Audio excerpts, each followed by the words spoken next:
session is about the container technology, the orchestration, which is needed to manage the containers, and also we focus on what we do with containers technology and orchestration technology on top of IBM Cloud. So if you are business partners, and I guess most of you are, if you're business partners, so you see the capacities that we have on top of IBM Cloud. And if you are customers, I don't think so, but if ever there are some customers in this session, and you might not know the full spectrum of what capacities we have implemented on IBM Cloud, you will figure it out as well. So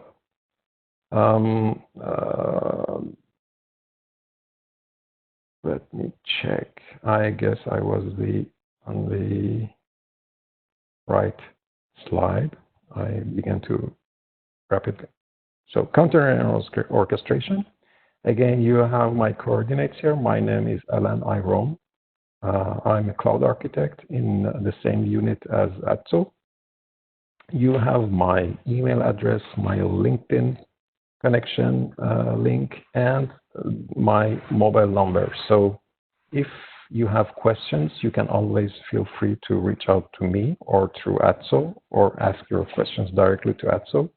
If you have questions that I cannot answer today, I can always check it with my colleagues and come back to you later. So there's no bad question, there's no wrong question.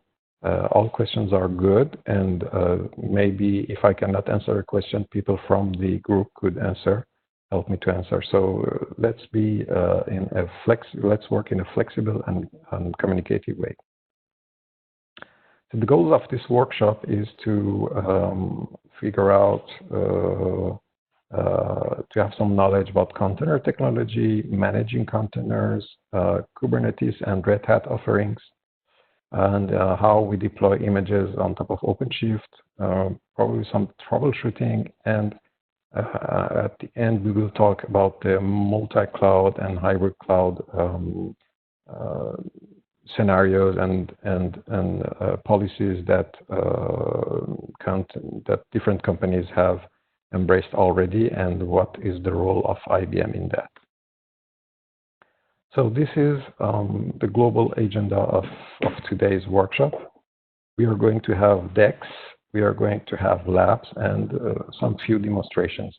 As we're doing this workshop through one day, demonstration would not be that much in depth. That would be more than what you will do. That would be what you will do on your lab. So you will have the demonstration during the work that you're doing yourselves.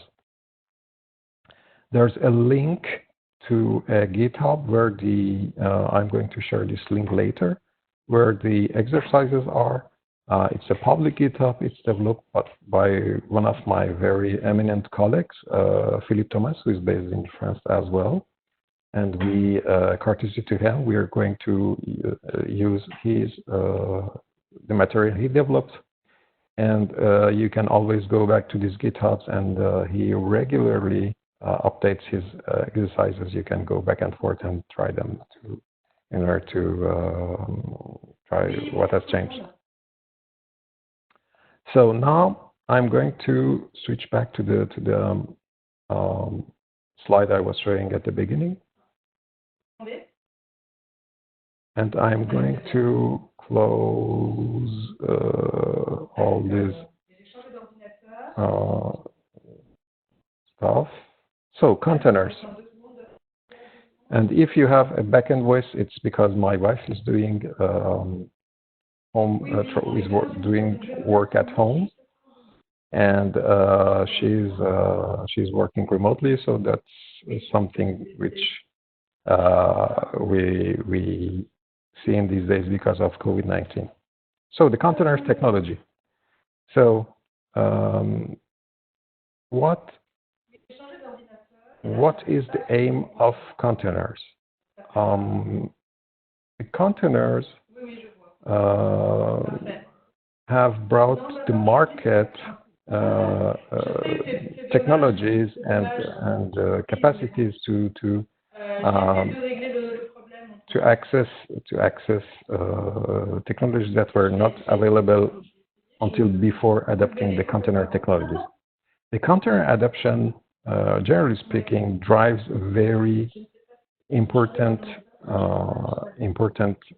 changes on the market and on the technology side. From the technology perspective, we have now doing more and more microservices adoptions.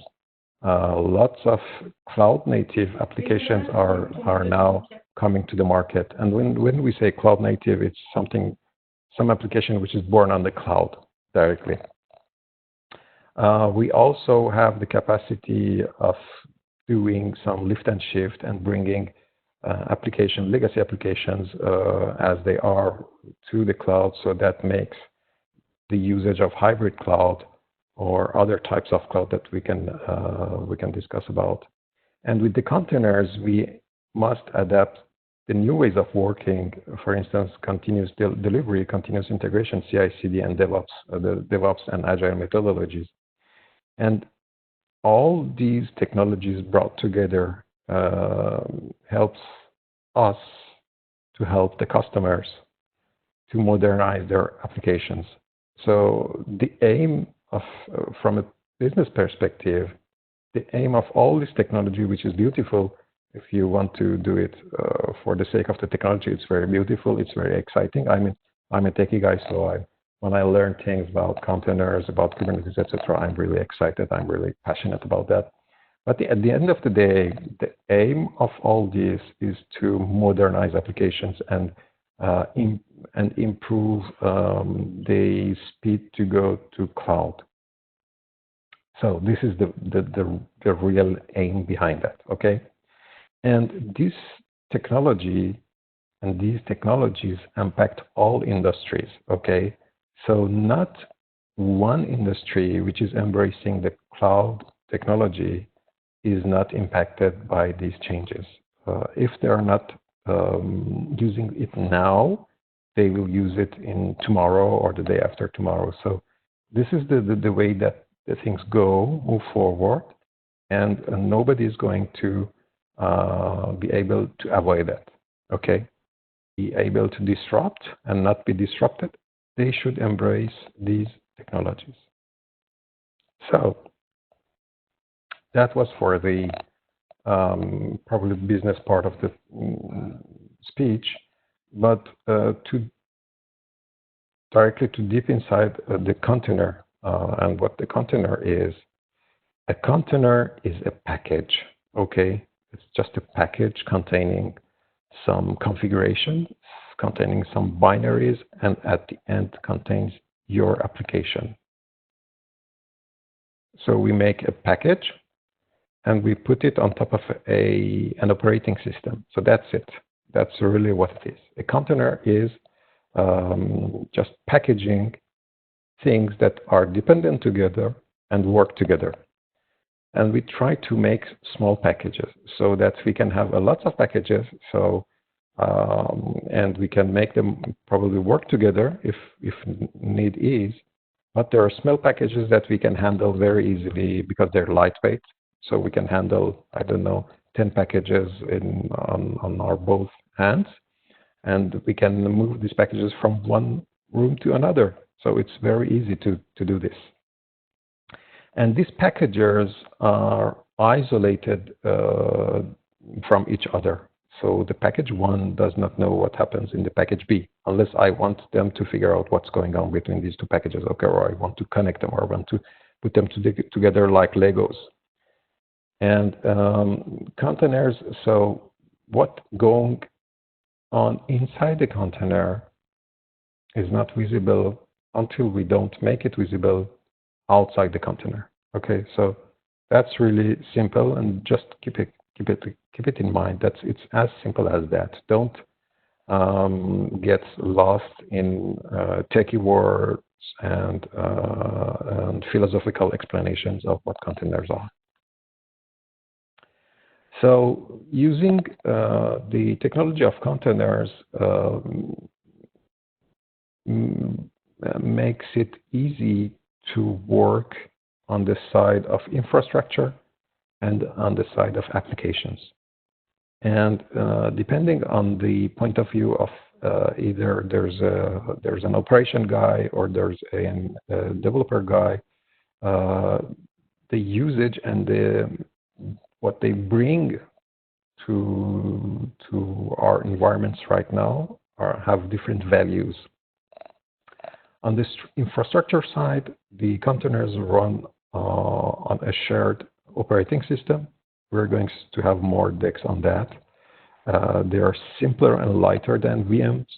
When we talk VM, we think usually about VMware, but there are other hypervisors on the market for other different systems, and they are portable across different environments.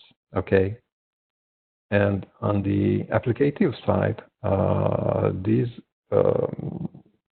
technology helps us to make packages which have all the dependencies needed inside the package. We can deploy them rapidly in minutes or seconds in a new environment, in a new place. They are easily accessed and shared. So again, this is the perspective regarding two different perspectives regarding if we are on the developer side and if we are on the operation side. And that's, again, that gives us the insight of when we talk about DevOps. Okay, so what is DevOps? Another word that sometimes frightens people. So the developer has some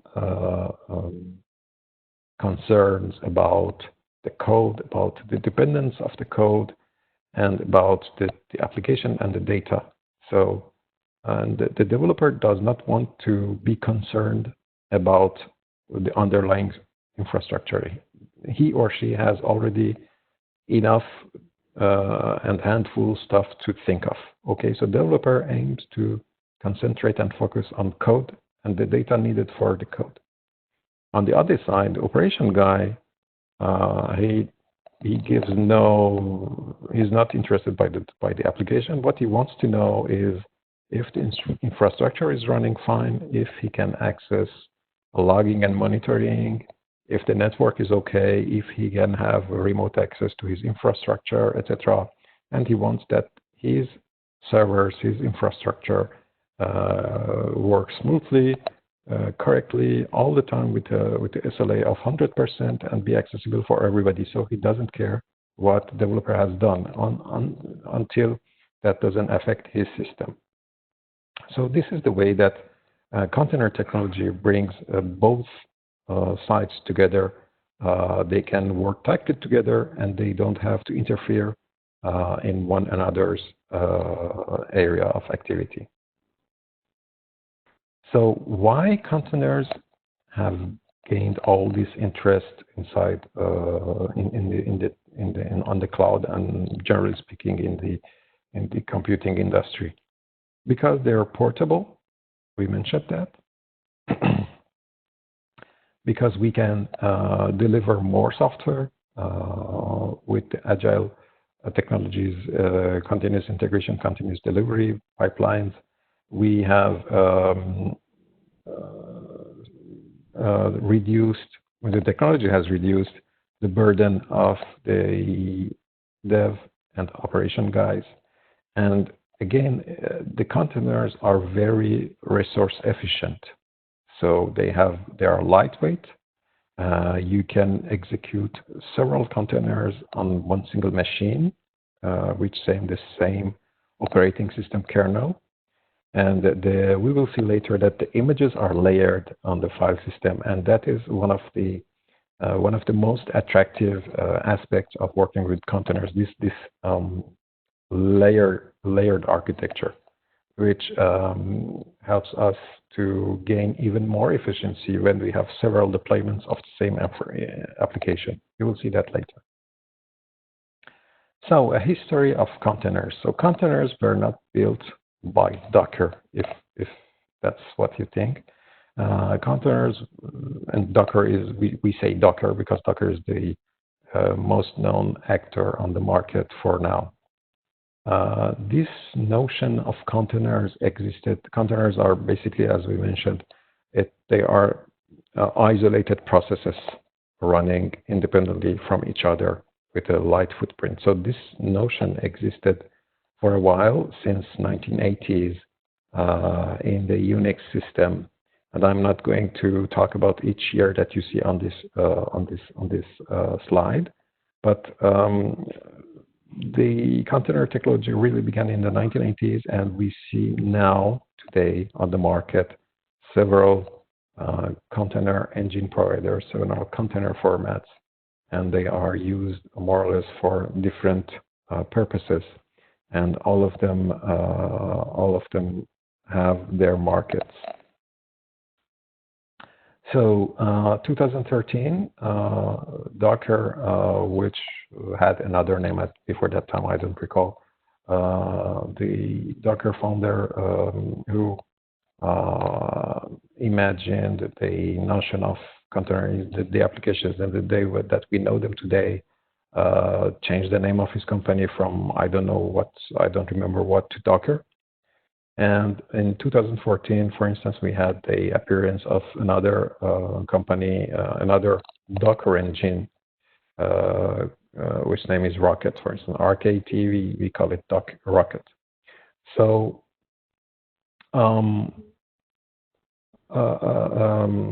when we just to mention that containers, each container is running on a container engine. So usually, when we talk about these brands that you're going to see, there are container engines providing container formats and container runtimes. So, sometimes between 2015 and 2016, Docker open sourced or gave the community some internals of its technology about regarding a runtime specification, the image format specification, and how to implement them together. And that was made at that time a consortium of Open Container Initiative. And also Rocket, the other container provider, also gave their technology to that Open Container Initiative consortium. And from that moment, and then we see that there's some other container engines, such as Containerd, arriving on the market. And by the way, Docker is now using Containerd in its engine. And from that time, as the market used more and more container technology, and it was really embraced by several companies, the need of orchestrating these containers appeared also. So, and in 2015, Google, which was working on an internal project which name was Borg, I guess, in order to manage their containers on their infrastructure, open sourced the technology, giving it to widely to everybody, by naming it Kubernetes, which is what you see. It is it's the stuff that helps you to drive a boat. So it was the Google internal project who gave birth to Kubernetes. And Kubernetes at the beginning was focused on orchestrating Docker. So when we talk about orchestration, just to remind that if you have one container running, doing something, it's easy to manage that container. If you have 10 containers, you can always say, okay, I'll manage them manually. If you have thousands and hundreds of thousands of containers, then you can't afford to manage them with some, some manual way, or some, I don't know, even non-manual, but some other stuff that you want to put in place. There's the need of container orchestration systems. And Kubernetes is a way to orchestrate containers. There are other container orchestration tools on the market, but Kubernetes by far is the best and the most used of the orchestrators. So then we see the appearance of other types of container-based environments, such as, for instance, Cloud Foundry, which is again an open source technology. And for instance, IBM Platform as a Service platform is based on top of Cloud Foundry technology. Other companies embraced also Cloud Foundry for the Platform as a Service implementations. Heroku is one of them, is one of the best known, and so it is an open source. It was initially open sourced and now largely embraced by different companies. And then in 2016, Kubernetes began to be able to manage Rocket containers as well. And then there are other container engines coming to market, such as Cryo, for instance, which is now used in Red Hat OpenShift platform in the new versions of Red Hat OpenShift. And again, we have this container engine, Containerd, which is used widely on the market as well as internal system of other container engines. And so that brings us to, discuss about the Open Container Initiative. The Open Container Initiative is a Linux Foundation. It's a collaborative project. It does not depend on any vendor, and it's an open ecosystem.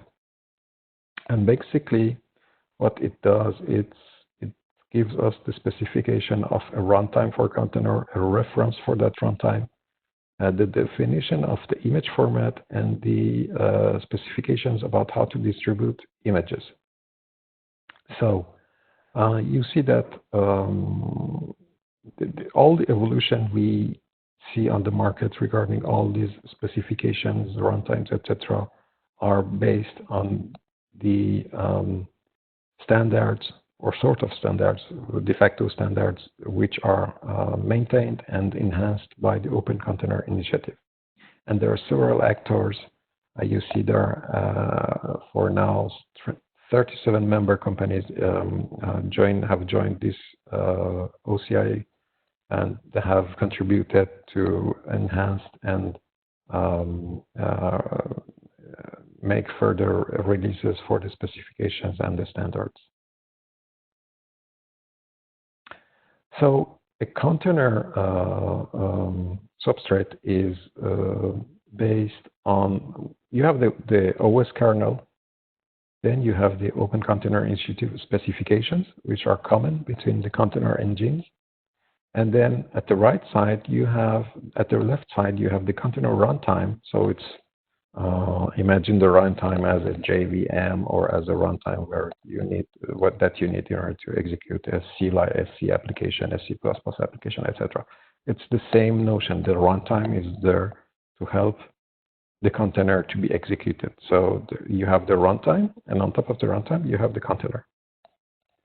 And there are several container runtimes and several container technologies such as Docker, Containerd, Cryo, and other ones which are more or less good at doing some specific tasks, and are some container engines and formats are very good to do some specific tasks when it's needed,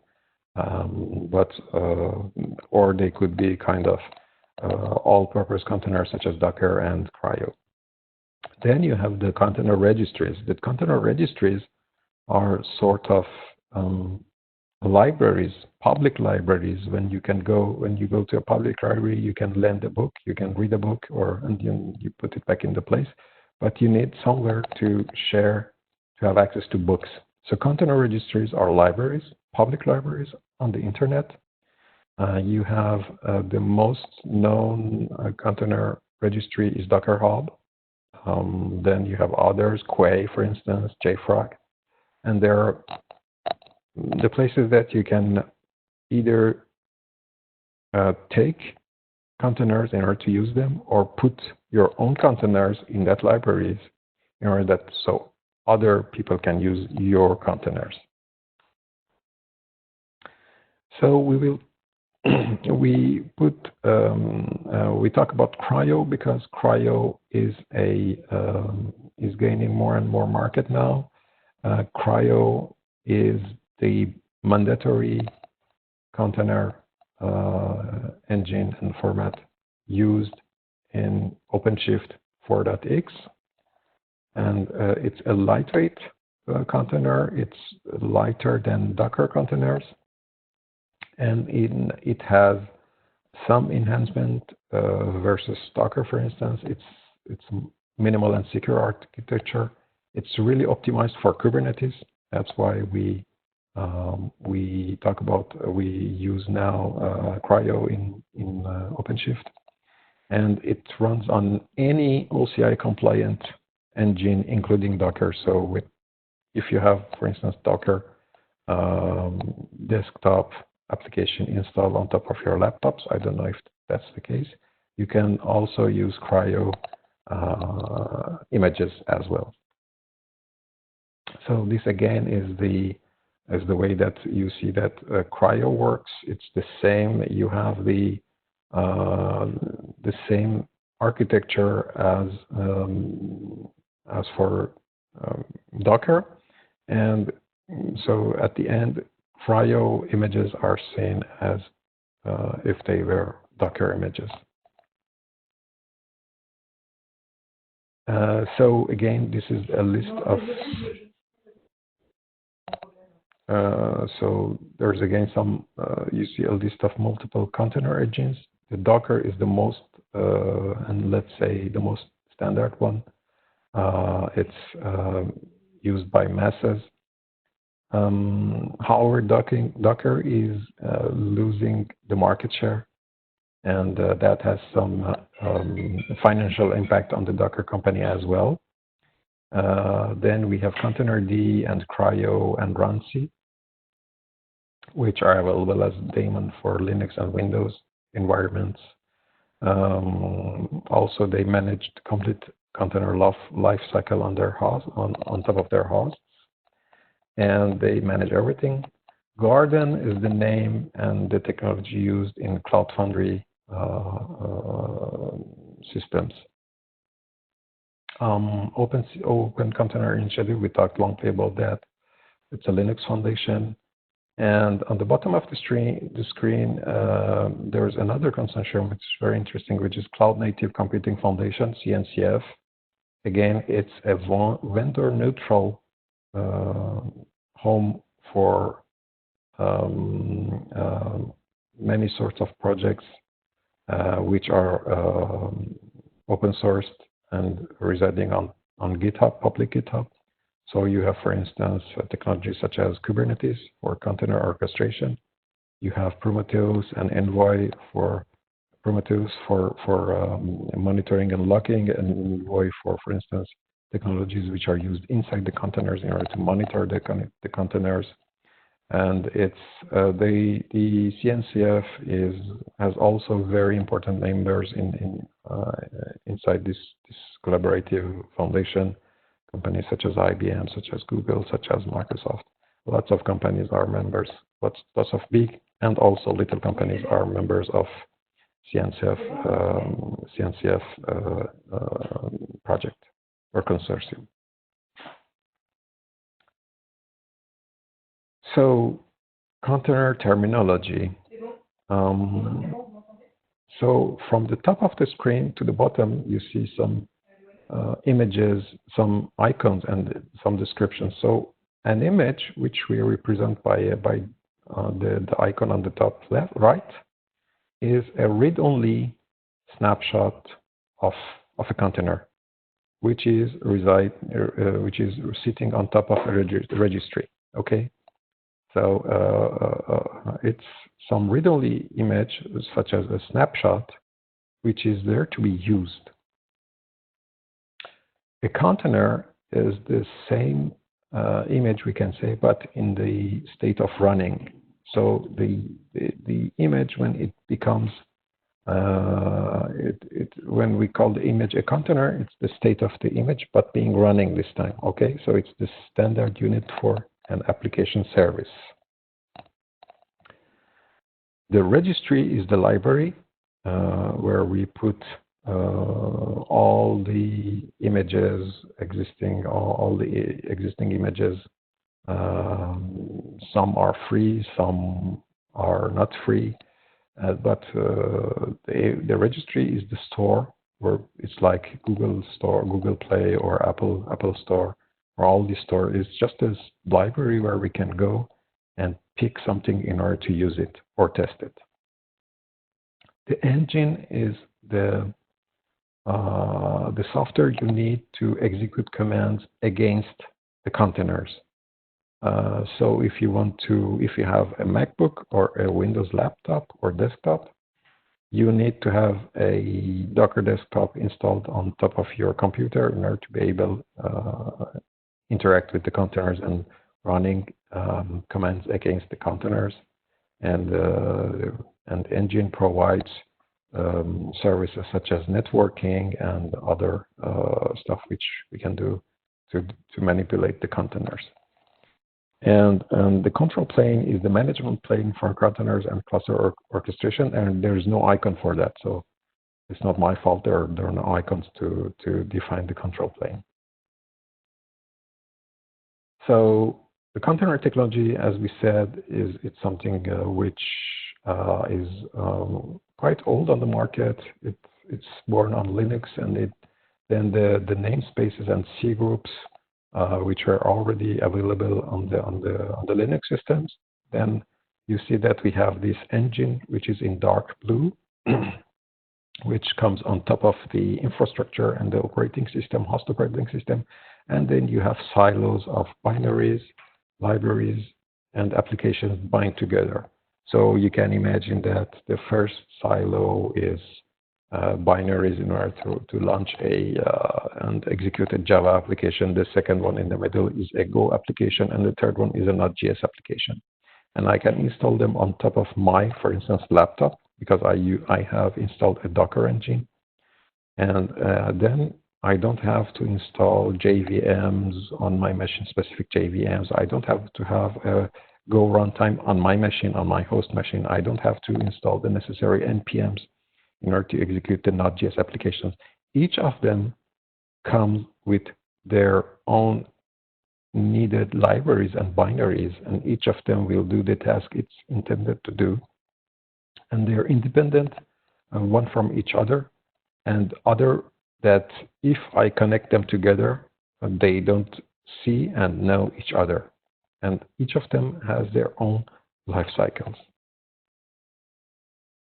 So a simplified schema of the container technology, you see that at the left side, imagine that there's a host machine. So you have the container 1 with app 1. Container 1 has its own disk space, its own IP address, and its own host name. Now, in the middle of the screen, you see that again we have the machine, the operating system, the Docker engine, and we have two containers, and each of them has their own disk, IP address, and host name. And my machine, my local machine, for instance, has its own host name, IP address, and I sure have my disk, my CPU, and my memory. So what is very important to know also is that you see that each Docker container has, or each container has its own disk.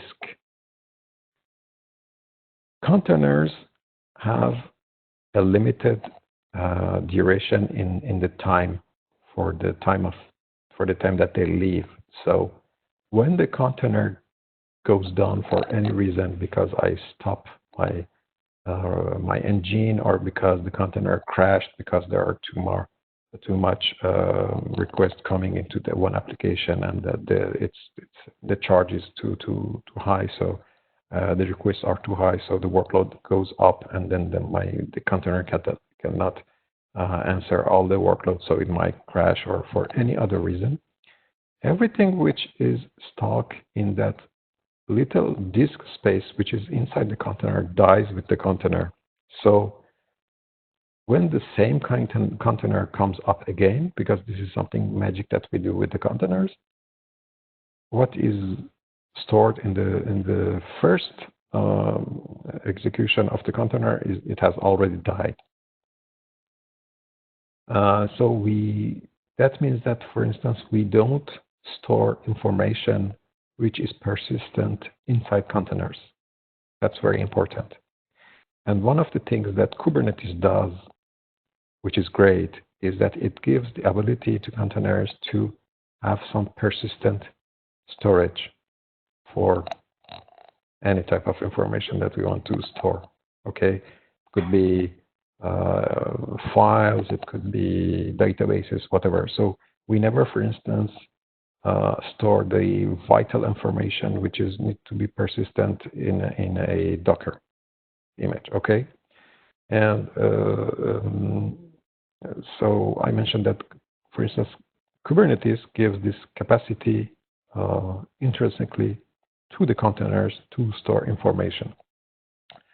However, there are ways that we can, using the container, the Docker engine, make persistent volumes. So it's feasible. It has been implemented in the Docker engine. However, it's not easy to do that when you have lots and lots of containers. So that's why we use orchestration solutions such as Kubernetes in order to do that for us. Now, some comparison between containers and virtual machines. Virtual machines are, and just to precise, we are not saying that virtual machines or VM system is a bad system. And by the way, it's the foremost technology as of today, spread all across the companies and even on the clouds. And when we talk VM, we think specifically, for instance, about VMware, which is a very well-known company.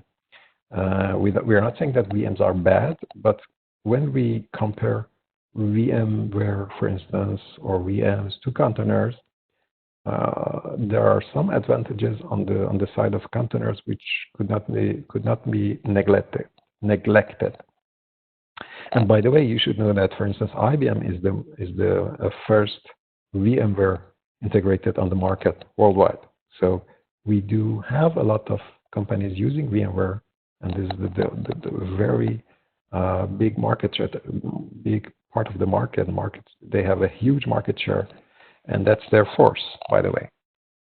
But for some stuff that we want to do, we see that containers are the best fit to do that.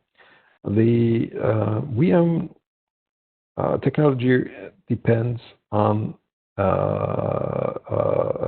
So let's just stick to this slide. This slide is to say that we can install virtual machines on top of VMware VM platforms as well. So we can have a container engine directly installed on top of a bare metal machine, but we can also install a container engine on top of a VMware VM-based environment. So we need to have the hypervisor, then we need to have the kernel and the OS, and then we deploy our containers. However, you see that in the middle of the screen, the VM technology is really depending on the underlying OS and on the underlying hypervisor. However, we don't have these constraints regarding the usage of containers. Okay. So if we have a really fast look of the pros and cons of using virtual machines versus containers, we see that the VMs they are very good isolated as well, the same as the containers. However, they use and sit on top of the OS, and they have dependencies with the underlying operating system. versus the containers use a shared kernel. In the containers, we can do burstable computes and burstable memory upgrades, which is not feasible with the VMs until we do some upgrade of the infrastructure, and that means some time of system which is stopped. The containers, they use low resource rather than the virtual machines, which have a usage of higher level of resource. And so these are points that we should keep in mind. With the container based environments, we can make a good separation of the devs and ops. So DevOps really shows its strength when using a container technology.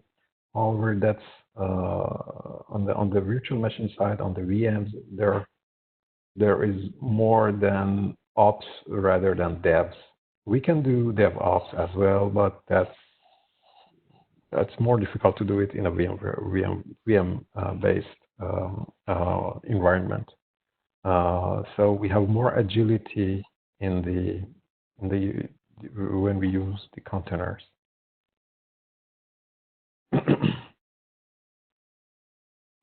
So virtual machines are not portable across hypervisors, and they do not provide portable packaging for applications. Okay, so you need to have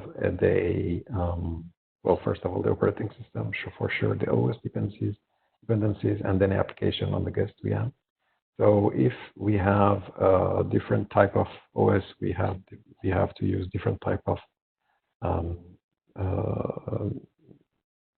hypervisors for those virtual machines.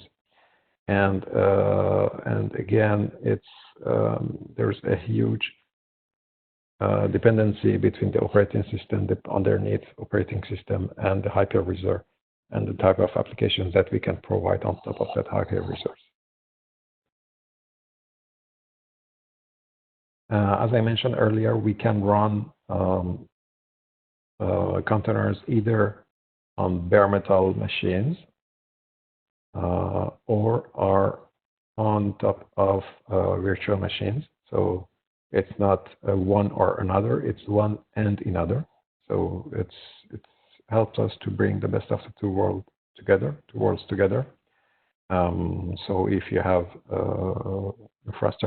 infrastructure which is virtualized, we can always install containers on top of that.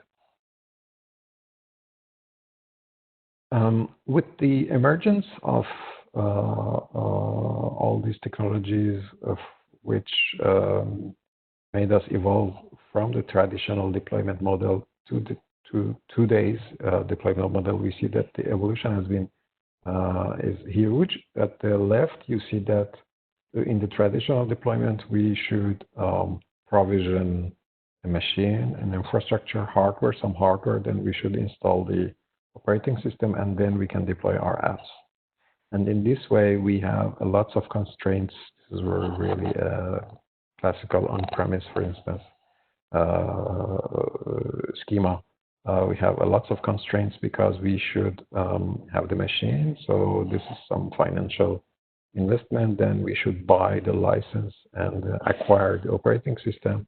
And then we install the application, whether there are databases, middlewares, or application codes and runtimes and everything. And we should manage everything. In the middle of the screen, you see that some tasks have been very much simplified because we have the hypervisor that we install on top of the operating system, and then we deploy our VM machines. So we still have to manage the hypervisor here, but regarding the applications, it's somehow simplified because we just deploy one VM, and the one VM has the operating system, the application, and the dependent needed for the binaries and the middleware needed. On the right hand, we see that it's even simpler.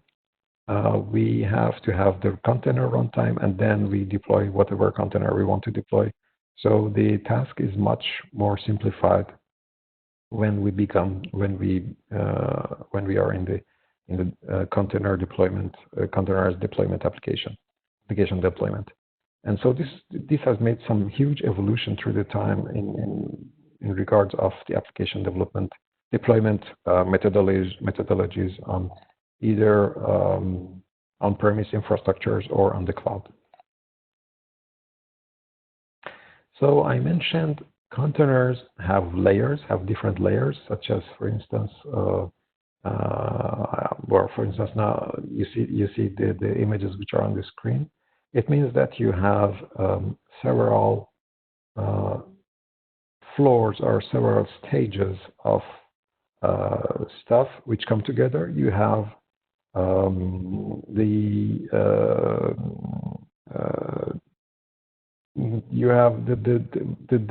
layers on the bottom of the containers are read-only,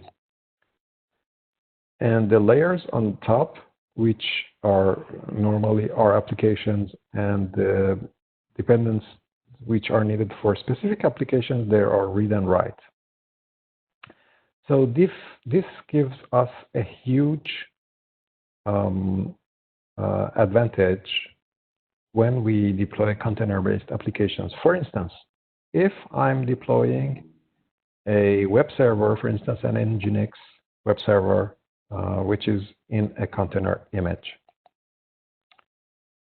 So the first time I want to run this image, if I don't have it on the machine where I want to run this Nginx web server image, the Docker engine or the container engine will download the whole image. Let's say the whole image is about 200, 300 megabytes, I don't know. So the first time it takes some time and some network bandwidth to download the whole image, and then at the end, when everything's downloaded, I can execute the container, and I will have my Nginx server up and running. Now, let's say that there's an update to the Nginx core, and the base image that I used initially to download this Nginx server has been updated. And so the next time I download the same Nginx server, because I know that there are some updates and I want to execute and download and have the latest updates of the Nginx web server, the Docker engine will compare the existing image versus the image I'm trying to download, and it says that here it figures out that there are only some few changes on the application side. So it is no more going to download the first layers which are available on my local machine. It's only going to download some, I don't know, some few megabytes or some kilobytes, which are the differentiation between the first version and the newer version. So this is, again, a great way to gain efficiency, and this is why the container technology is very revolutionary, because it gives us this layer-based application distribution, which is a huge advantage over, for instance, virtual machine type of application deployments. Then when you want to manipulate Docker images or container images, you must have the engine either locally or remotely on another distant machine, which we're going to use later on for doing the labs in this session. So if you install, for instance, on your laptop Docker engine, it gives you some command line interface, which we call the CLI. So we have the Docker CLI. And so the Docker CLI, for instance, on top of my MacBook, which I installed, the latest version is the Docker engine is 19.03.8. And then this, you have the Docker engine. This is the client side. Then you have the server side versions, and then you have different types of Docker engine commands. Some commands are really the management commands, and the other are in order to execute or manipulate Docker images that you have.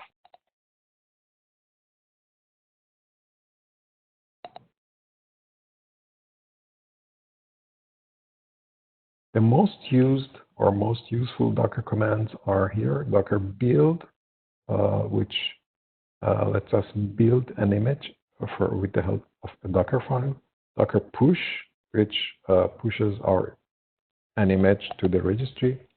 Docker images, running listing the images in the registry. Docker run, ps, kill, exec, top. So you see, if you have the habit to use some, for instance, Linux command lines or Windows PowerShell commands, there are some similarities, so you won't be lost if you want to manipulate Docker commands. It's just that you should put a Docker at the beginning of the command. And then if you want to figure out what you want to do, you do Docker -- Docker space -- help, and you have the list of the commands. And so this is the schema of a Docker supply chain locally, for instance, on your laptop. So usually you make a Docker file in a directory, and you make a Docker file. There are some constraints. The Docker file name should be Docker file. Really, it should be called Docker file with no extensions. The D should be in capital case. So you make a Docker file, and in that Docker file, you declare your configuration and your code. And then you do the Docker build in order to make an image. And the Docker run will run that image. And eventually you can, we will see in the next slide, you can push it to a Docker registry. And the Docker image, which is running, it's on top of your operating system, either Windows or macOS or whatever.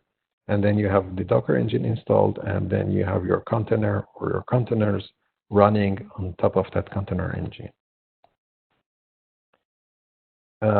If we work with a registry, the library, as I mentioned, you can do the build process of your Docker. Then you have to push that image to the registry. So it's like I go to the library and I put a book in the library because I want it to be shared with everybody, because I read that book and I love it. And I want that everybody loves it. So I go to the library, I put a book on the shelf. So I'm doing a Docker pull. And so other people, I'm doing a Docker push. And the other people who want to use that book, they would Docker pull so that they can lend that or take that library and execute it and run it. So it becomes from the image state, it changes to container image, and then it's running again on top of a Docker engine installation. So this is a structure of a Docker file. Usually we don't start from scratch, although we can, but usually there are lots of stuff on the cloud. So we take the base configuration from something. So that means from an image which exists, for instance, from JBoss or from MySQL or MySQL or from I don't know, WebSphere, or from whatever you can think. There are thousands and hundreds and thousands or millions of images on the internet. Then you see that we can add local files as well to the on top of the image we want to use. We can run some commands, as you see here. For instance, we can execute a run, which will execute some specific commands inside the container when the container is running. We define the user, for instance, the user which identifies who made this image, so that if we push this image to a registry, the others who will use this image will see, for instance, this is Atzo or Alain who made this Docker file. And then we have, for instance, the expose tag, which declares that the one who made this application tells you that he is exposing ports 8080 and 9990. It does not mean that the application cannot run on other ports. When you execute a Docker file, you can change those port numbers, but it's telling you that the application is exposing these port numbers. So it's declarative information. And then at the end, you execute a command, which is, for instance, here we execute the JBoss server, like with these options on the command line. So this is a structure of a Docker file. And this structure is read and executed sequentially by the Docker engine. So when you make a Docker file, you should always respect the logic of a Docker file. You cannot put the command on the top and the from on the bottom. You should start with what it is meant to be started with. So you should respect all the formats and the sequences which are to be respected inside a Docker file. It is very important. And every time you, every time that you, for instance, you update an image which is running, it's looking at the sequences which are listed in the Docker file. So as I mentioned, registries are the image repositories. You can have your own repository, your own registry, or you can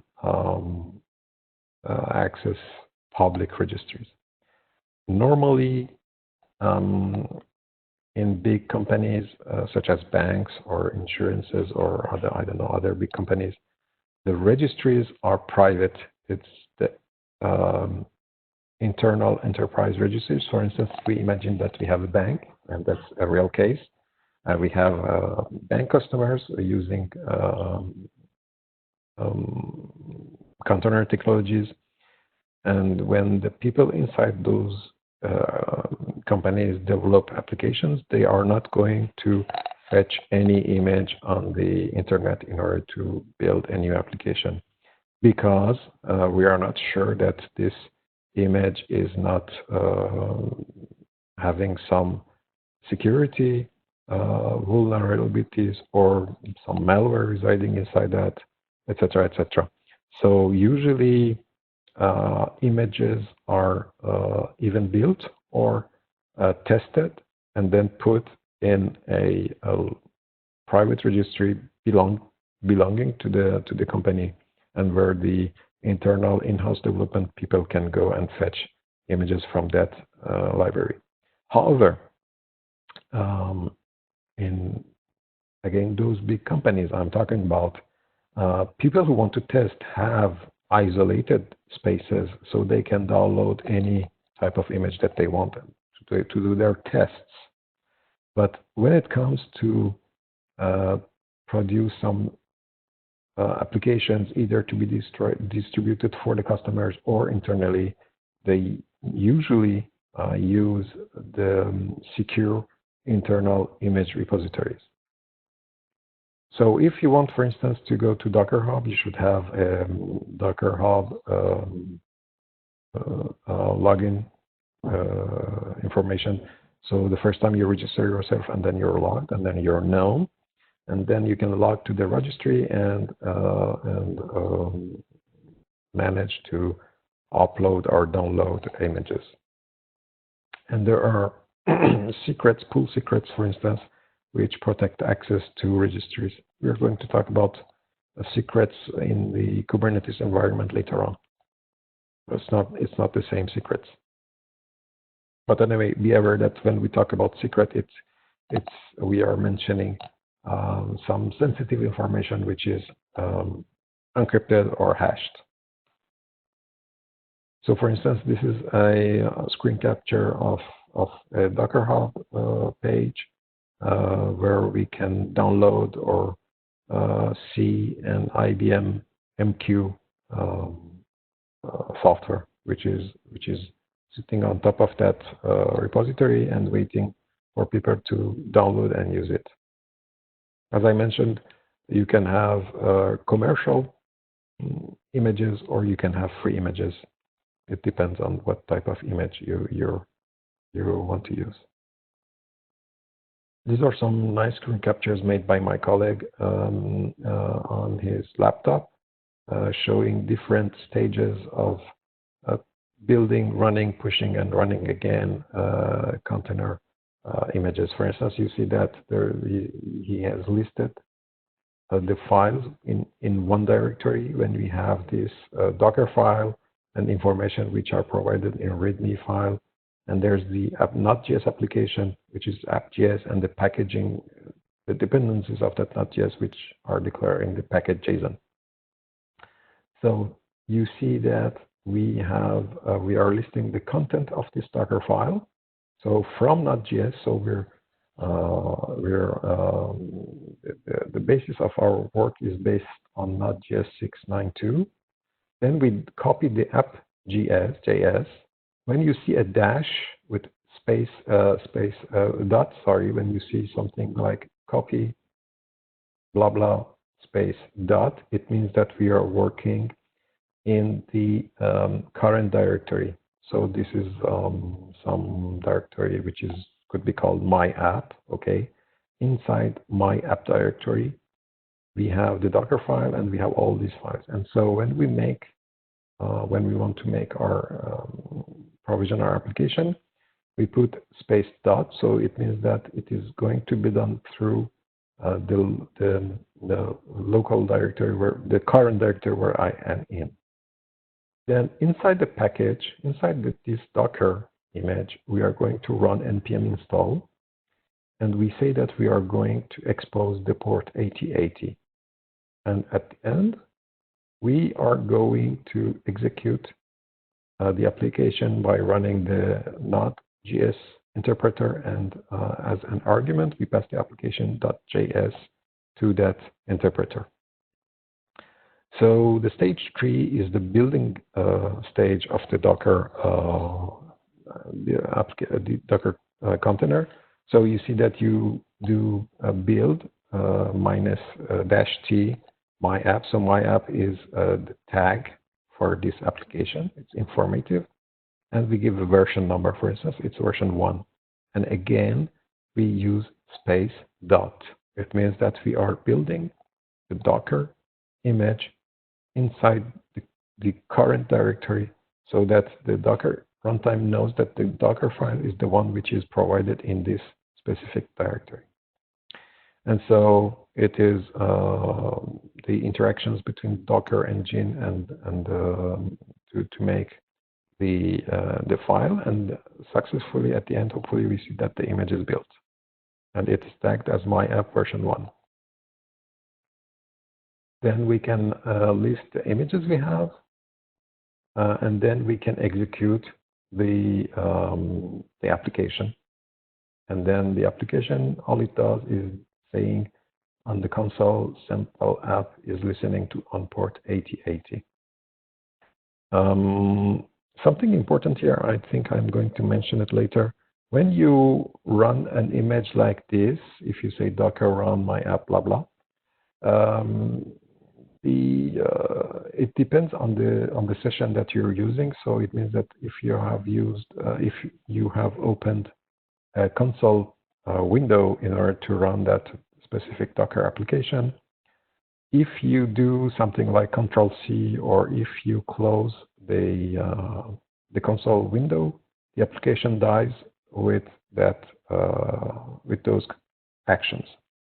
If you want the application to be running in background, you should do -D for detach, so that the application will run in background, and you can do whatever you want after that on your console, or you can close the console and the application will be still running.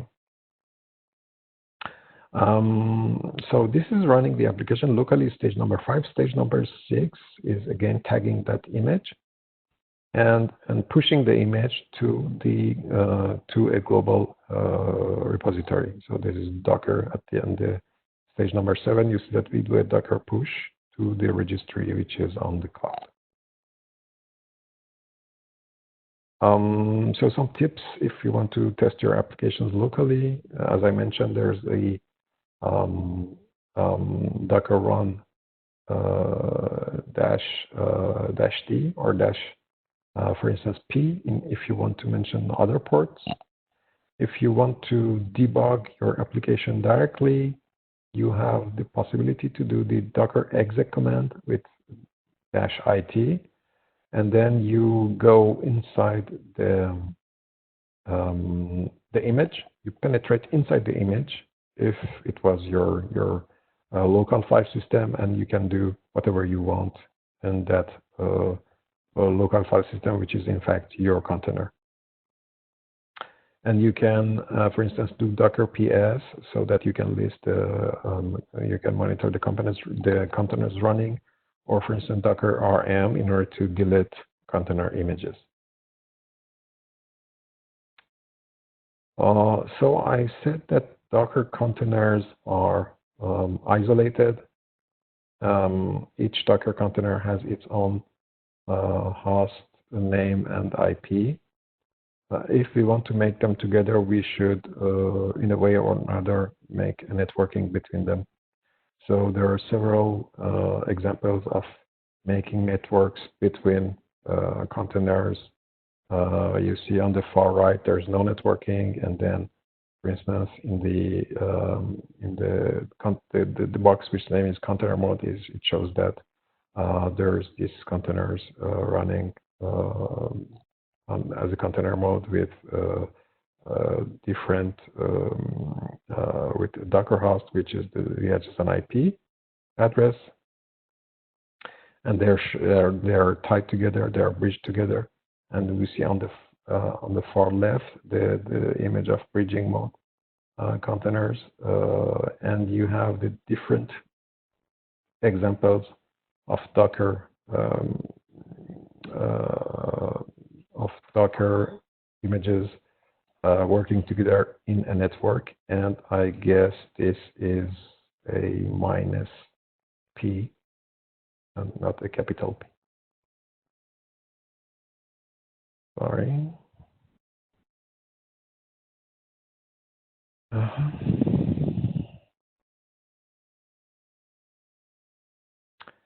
So we can also define networking for multiple hosts. We can do that through tools. One of the best known tools is Calico, which is a commercial tool. So if we want to do this kind of stuff, we better use commercial or open source technologies, but we need some help, because we need to define some SDN, some software-defined network, in order to be able to manage efficiently networking across multiple hosts.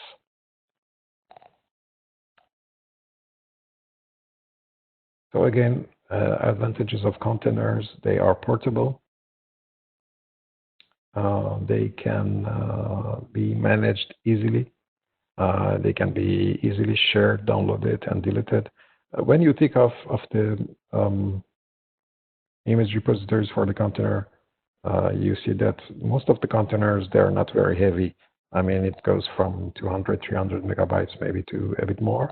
But if you make a container which has the length of, I don't know, 2 gigs, 1 gig, etc., it's bad. It's not the way that the containers are meant to be. So when you think of that light weight of the containers, they can easily be shared across platforms to the registries and then downloaded from the registries. Think of sharing a several gigabytes VM that you want to share, and you see the burden that could bring to you. So that's a huge advantage of the containers against the VM images. The VM images, you need a very good bandwidth, and you need a large bandwidth. And normally you don't do that all the time. Versus with the containers, you can do push and pull all the time, and it takes really some minutes or seconds.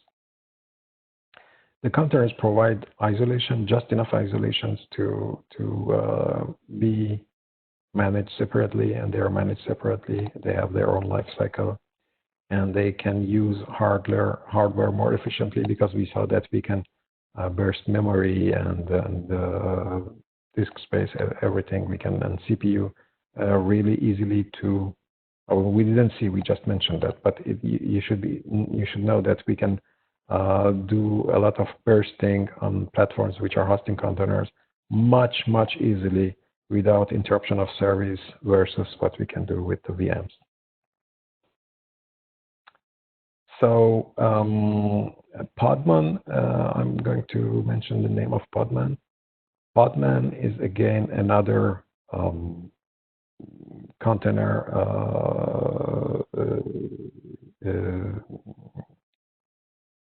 technology or container image and provider. It's open source. It is gaining parts of market gradually.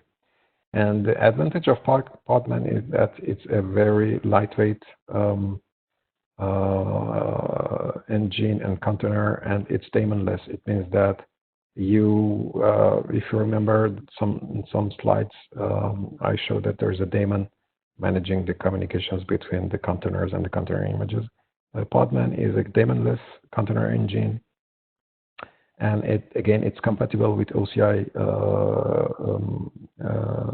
standards, and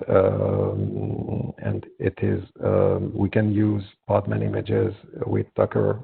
We can just say that, for instance, on Mac, on Linux machines, we can alias Docker equal Podman, and then instead of using Docker, we can use Podman images. So orchestration. You remember that when I was talking about containers, I was saying that when you have thousands and thousands of containers, you need to manage them somehow, and you cannot do it manually.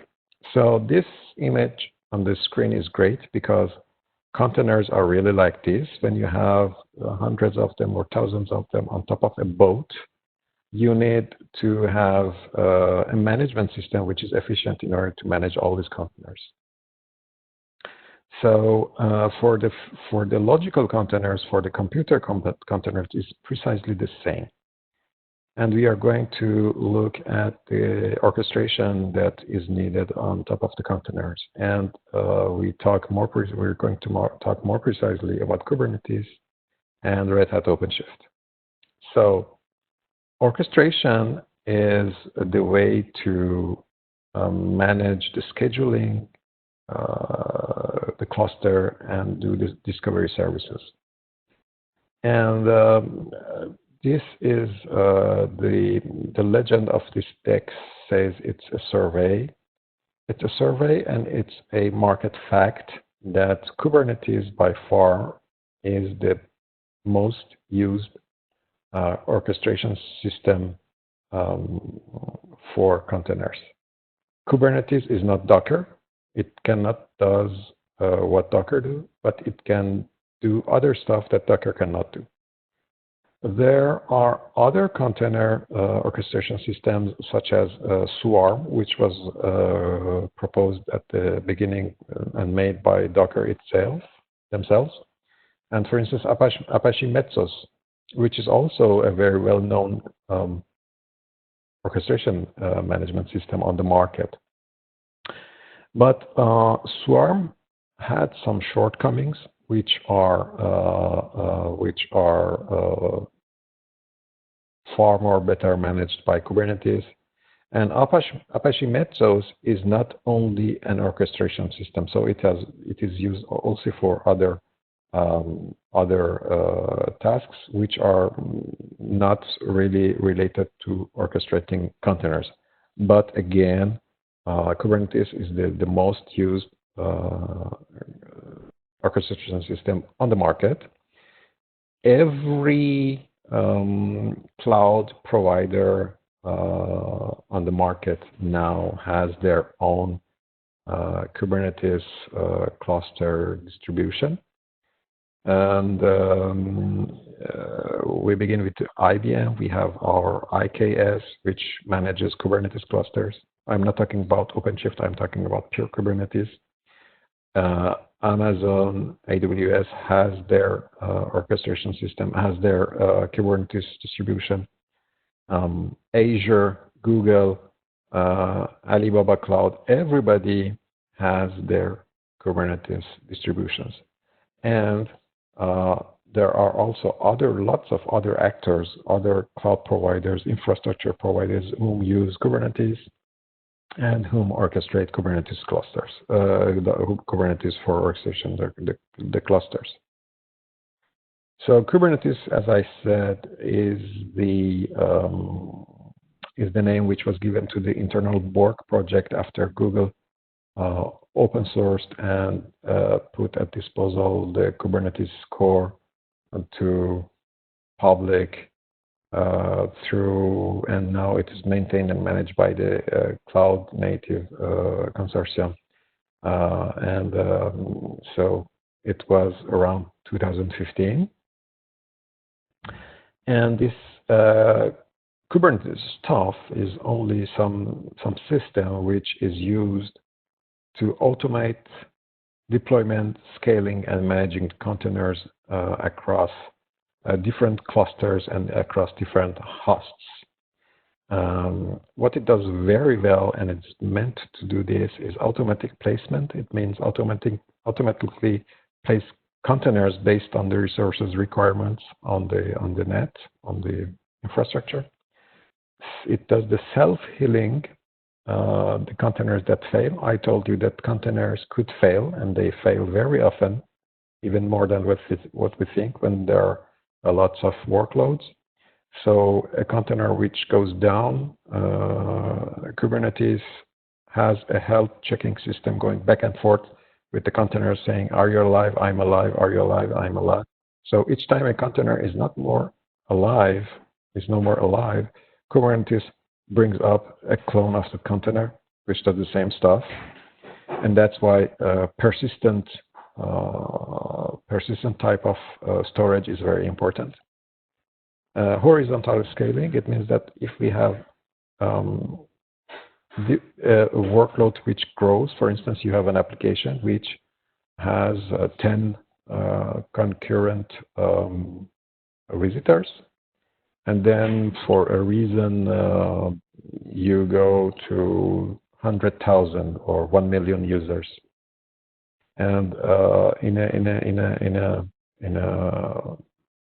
a ideal world, the application would still be up and running and will still handle requests. For instance, when you go to do some online shopping during the Christmas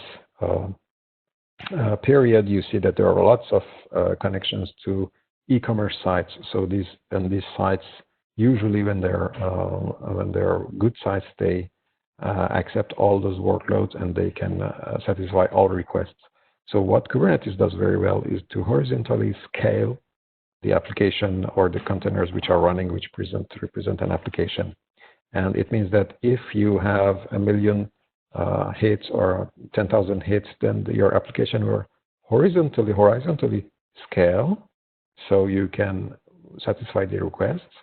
And then when 2 days after Christmas, for instance, you have no more needs to buy gifts, then there are no more requests. So you go back to maybe 10 hits or, I don't know, 100 hits. And then scale, the application scales in again. It means that you reduce the workload requirements. So in other terms, you are not paying for what you are not using. You pay just what you use actually. So Kubernetes is a fully resource-centered system. It means that Kubernetes maintains an internal state of resources. And Kubernetes operations are what we call CRUD operations. CRUD, it means it's rest. protocol used to communicate with Kubernetes operations and objects. It's create, read, update, and delete. CRUD stands for create, read, update, and delete. There is the API reference and API of Kubernetes accessible through REST operations. So basically, it's a system of independent components which run as separate processes on the nodes of our clusters. Okay, these are Kubernetes internals. Some of these components which make Kubernetes as a big global stuff are working on masters. Some are running on nodes, and we are going to see that notions. And they have, each of them have very specific functions. And so the most important components that run on a master node, so master as it's obviously showing us the meaning, is the master who manages everything. So it's the master. So it does the storage backend, which stores the resource definitions of the system. It's stored in a non-SQL database, whose name is etcd. There is an API server which provides Kubernetes API and manages storage backend as well. The controller managers ensuring resource status, that the resources are in parallel with the requirements that are expected from these resources, what they should do. The scheduler, which schedules pods, and we are going to see what a pod is, schedule pods to worker nodes, and this is the most important component on the worker nodes also. And then there's the kubelet, which run on worker nodes, which manages the execution of containers on a worker node. So there are lots of very savage terms on this screen, but we are going to go through most of them during the next slides. So this is the Kubernetes elements regarding the cluster and the node. So a cluster is a set of nodes, such as a graph cluster. When you have some, you have the cluster as a whole, and then you have nodes inside that cluster.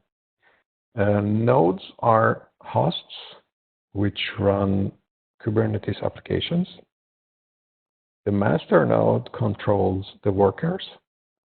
The workers on the bottom of the screen you see in yellow are where the application runs. And the master is the guy who is managing all these worker nodes.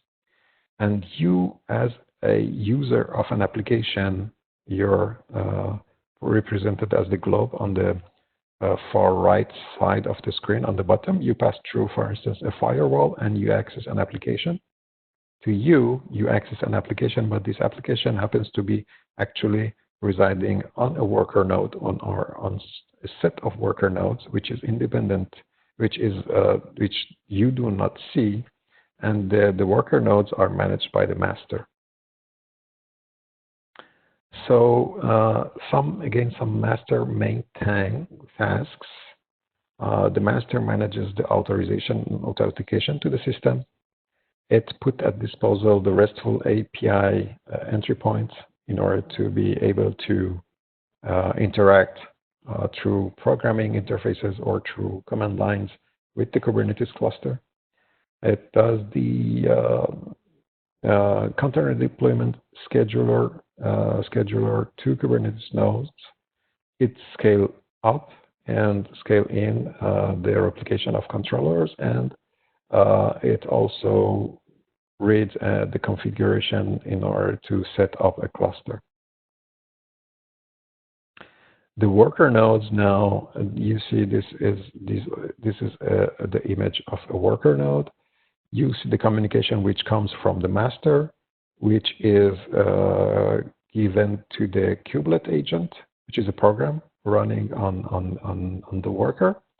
And the information is dispatched through the kube proxy, which is an internal networking proxy service responsible for routing activities inbound of the worker node, and also the kube proxy can manage the ingress traffic. The ingress traffic is when you access an application through something like www.xxx.com.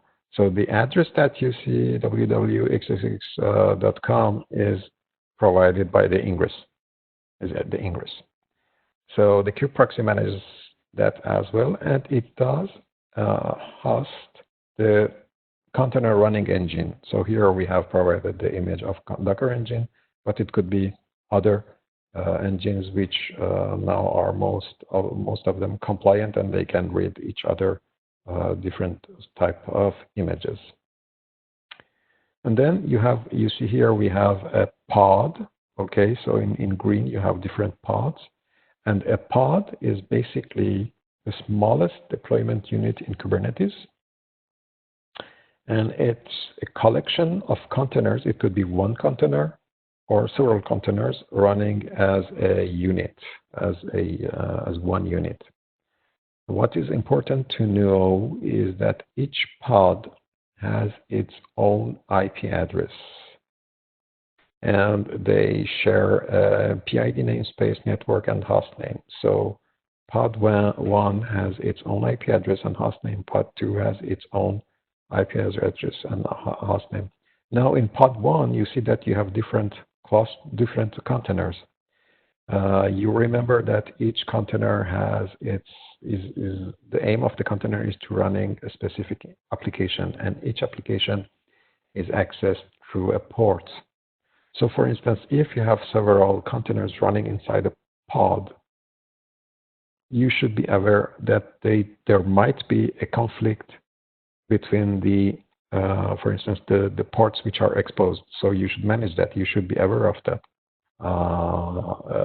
beforehand. So this is something and this is not managed by the system. It's managed by the human. So the people who made these applications available, they should think of not making things conflictable. This slide shows the overall resources used by the Kubernetes system. On top, you have the cluster resources, which has inside it namespaces, nodes, persistent volumes, roles, and storage classes. On the left side of the screen, you have resources regarding to storage and what is needed for storage and configuration of the storage. On the right hand, we have discovery and load balancing resources. As I mentioned, for instance, ingress, which gives external access to service, and very importantly, allowing load balancing and, for instance, secure connections through SSL terminations. And on the bottom of the screen, you see workloads, more specific workloads resources such as pods, such as replica sets, such as stateful sets, jobs, deployments, daemon sets, etc. So this is the overall schema of resources used and available inside a Kubernetes engine. So kubectl is which you will use a lot if you manipulate Kubernetes clusters either through a web interface on top of a cloud or on your local machine. All you do to manipulate, as we saw for Docker engine, you have, for instance, Docker CLI. kubectl is also a program which is represented as a CLI program on a local machine, which lets you interact with your Kubernetes cluster. So it's a program which manipulates Kubernetes objects through a Kubernetes API. which we mentioned formerly, is a set of REST APIs. And the Kubernetes interface is fully controlled through this API, meaning that every Kubernetes operation is exposed as API endpoint and can be then manipulated by a kubectl something command. So consequently, the main job of kubectl is to carry out the HTTP request to the Kubernetes API. So this is the intermediary between us and the Kubernetes engine. So you see that here we have an image of kubectl. For instance, we say kubectl get pods. Then a HTTP request is sent to the Kubernetes API, which Kubernetes engine manages, and then it gives us back an answer to HTTP protocol. Then we have the list of pods which will be appearing on the terminal. So when you install the kubectl interface either on your machine or locally or remotely, if you access through a sort of web terminal on top of IBM Cloud or other clouds, for instance, you have their kubectl CLI interface, which is shown here. These screen caps are from a local machine. And you have, again, as the Docker CLI, you have a set of commands which help you to, and which you need in order to manage your cluster. And you see that, for instance, you can deploy applications, you can update applications, you can delete applications, etc. So you have a wide set of kubectl command which are available through this link at the bottom of the slide.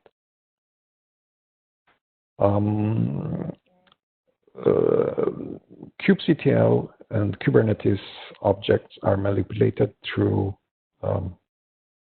definitions and declarative definitions, which we usually put in a YAML file. So YAML file is a text file. It's a file with an extension which such as WML or sometimes WAML. It's okay. You can call them both, and it's a text document such as you see on the screen. It's really text. It's not something that's very sophisticated. At the beginning of your YAML file, you declare the version of the API. Normally, we say API version 1. You say the kind of YAML file that you are providing. So, for instance, this little one at the left side is a YAML file for a pod. The second one on the right side is a deployment type of YAML file. So no difference, but the type of the kind of the object that you want to manipulate. Then you give some other descriptions about some metadata, for instance, in order to define in a text understandable, human understandable format the information about what you want to do or what you're doing. And you put it manually by typing my pod, you give a label, you give a name, and then the specifications of that, what that pod is. For instance, it's container, the name is Nginx, the image is this version, and the ports which are exposed are these ones. And every time you write down something, you should put some spaces in order to respect the format of a YAML file. And you should not do, for instance, to make spaces, you just hit the space button. You never use the tabulation, because otherwise there would be some invisible characters which would not be readable by the kubectl command. And you can do operations such as create, apply, delete, replace, or edit any object available inside the Kubernetes cluster. The syntax is kubectl, for instance, create -f file name YAML. The syntax you see underneath is cat el and the file kubectl create -f space dash is if you don't want to build a YAML file and if you want to write down all this long stuff on the command line, which is possible, but it's highly not advisable because you can make mistakes. So the best practice is to use a YAML file. We can also use JSON files, but the most common format that you can find and what you can find on the internet and everywhere are the YAML files. So if we, for instance, take the example of creating a replica set, which is a set of resources together which we want to deploy on a cluster, we do, for instance, the kubectl create -f replica set YAML. So we see that the kubectl makes a HTTP post request to create a replica set API endpoint. Then this triggers a replica set controller in the controller manager who is sitting there and watching the request of creation, updates, and deletion of replica sets regarding the resources which are available on our cluster.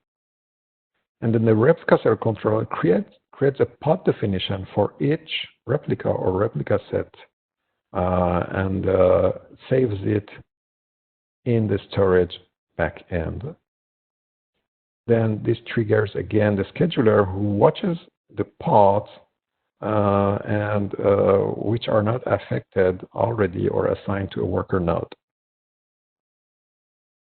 Then the scheduler chooses a suitable worker node for each of the pod and adds this information to the pod definition in the storage backend,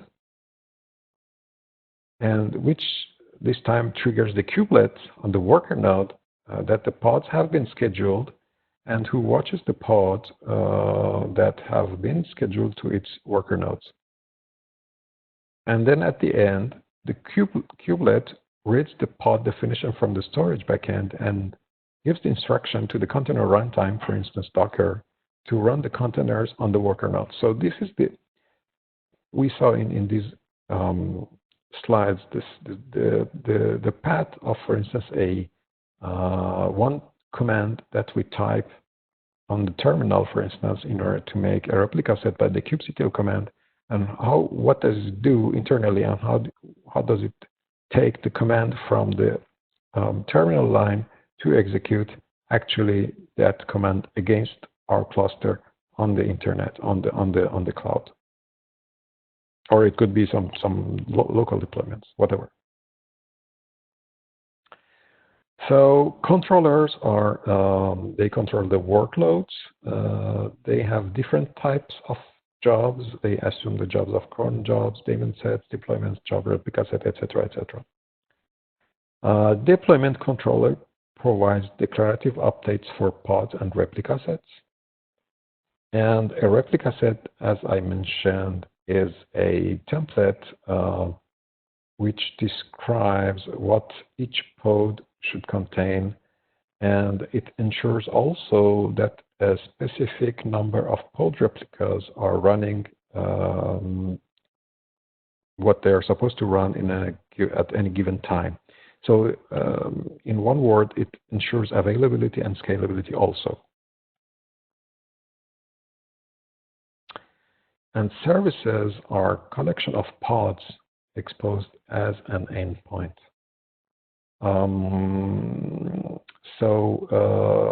In services, we have information such as the cluster IP, which exposes the cluster internal IP. So it means that the internal IP has no communication with the outside. The node port, which exposes the services to each other, which exposes the service on each node's IP as a static port. The load balancer, which exposes service externally by using a cloud provider's load balancer, and the ingress or external name, which gives finally access to an interface through an address, which we see here for something.com, which means that we have finally access to that application through this address, which is managed by the external name or ingress.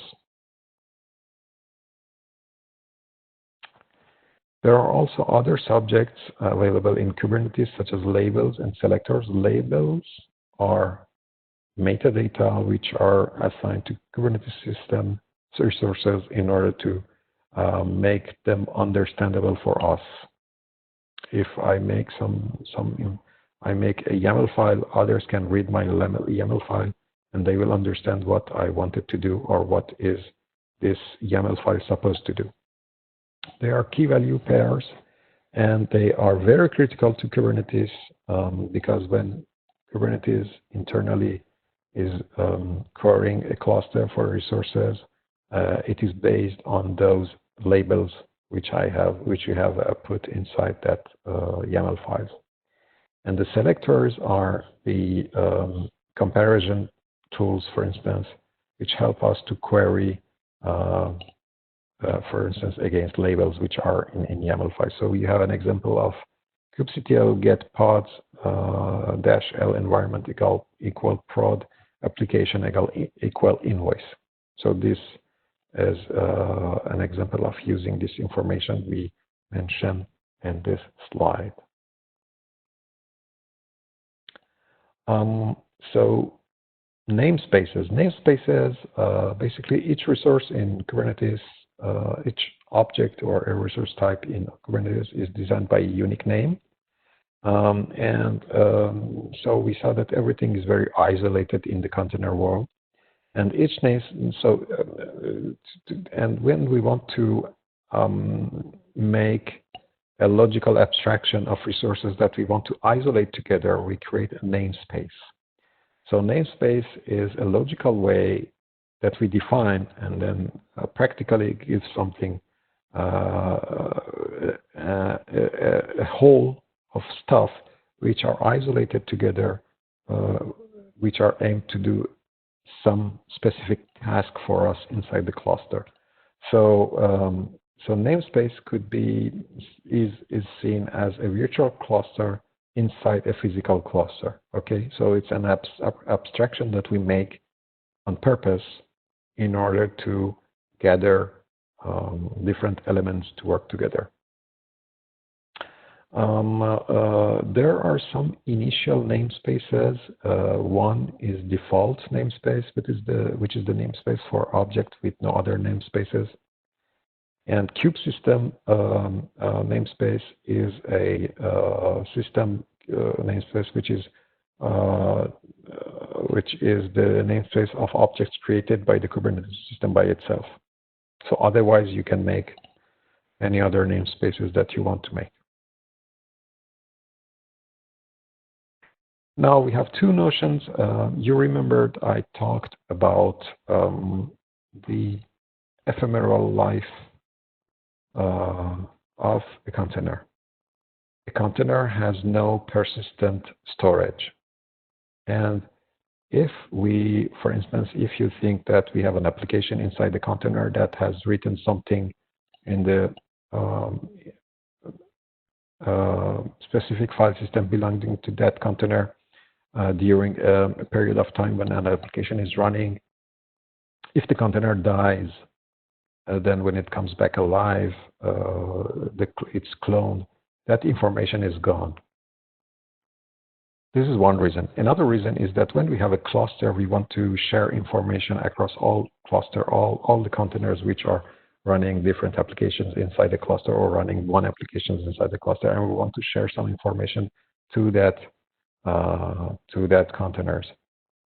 So there are two ways to share information to the through inside the cluster to the pods or to the containers. One way is to make secrets, and secret is a secret as it is obviously understandable. It's something that we want to. Thank you, Peter. The secret is something that we want to distribute among the cluster worker nodes, but we want it to remain secret. It means that, for instance, you have a password or you have an API key, and it is something meant to be secret. So a secret is stored on the persistent volume storage belonging to that cluster, and it is hashed, it is encrypted. So that nobody can read it without knowing how to manage to have the answer of the encryption. Okay, so the system knows how to read this information. So as I mentioned, it could be passwords, it could be, I don't know, API keys. For instance, you have provisioned a service somewhere. This service is accessible through API keys. For instance, you have provisioned a service on top of IBM Cloud, which is an artificial intelligence Watson service, and this service gives you an API key in order to go back and forth and communicate with the service in order to execute specific tasks. So this API key would be stored as a secret inside your cluster, and it would be hashed. And it can be used then into a deployment. The other way of sharing information is the config maps. Is a config map. Config maps and secrets are almost the same, except that the secrets are hashed. Okay, they're encrypted. Config maps are clear. So a config map, again, is an information that you want to share through your cluster, be accessible through all the instances of your nodes and pods which are working, and so that you use the config map, which is a very interesting feature provided, again, by the clustering services of Kubernetes. There are also other tasks then that a container orchestrator should do, and Kubernetes does it very well. It's, for instance, auto-scaling, and we can auto-scale, as we mentioned, a container and provide horizontal auto-scaling, for instance, through some descriptions that we have thought of, for instance, and we can put in place. For instance, we can query every 30-second pods, or we can maintain a 10% of tolerance, etc. Or, for instance, you see on the slide, there's a very good example of waiting, for instance, 3 minutes after scaling up, or wait until 5 minutes after scaling down. So this is very important, because if you have clusters deployed across different servers, different physically servers.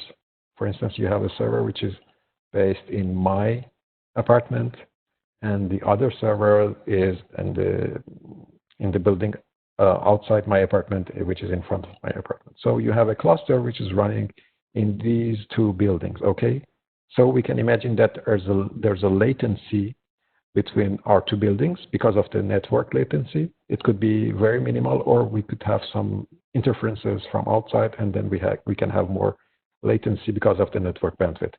So the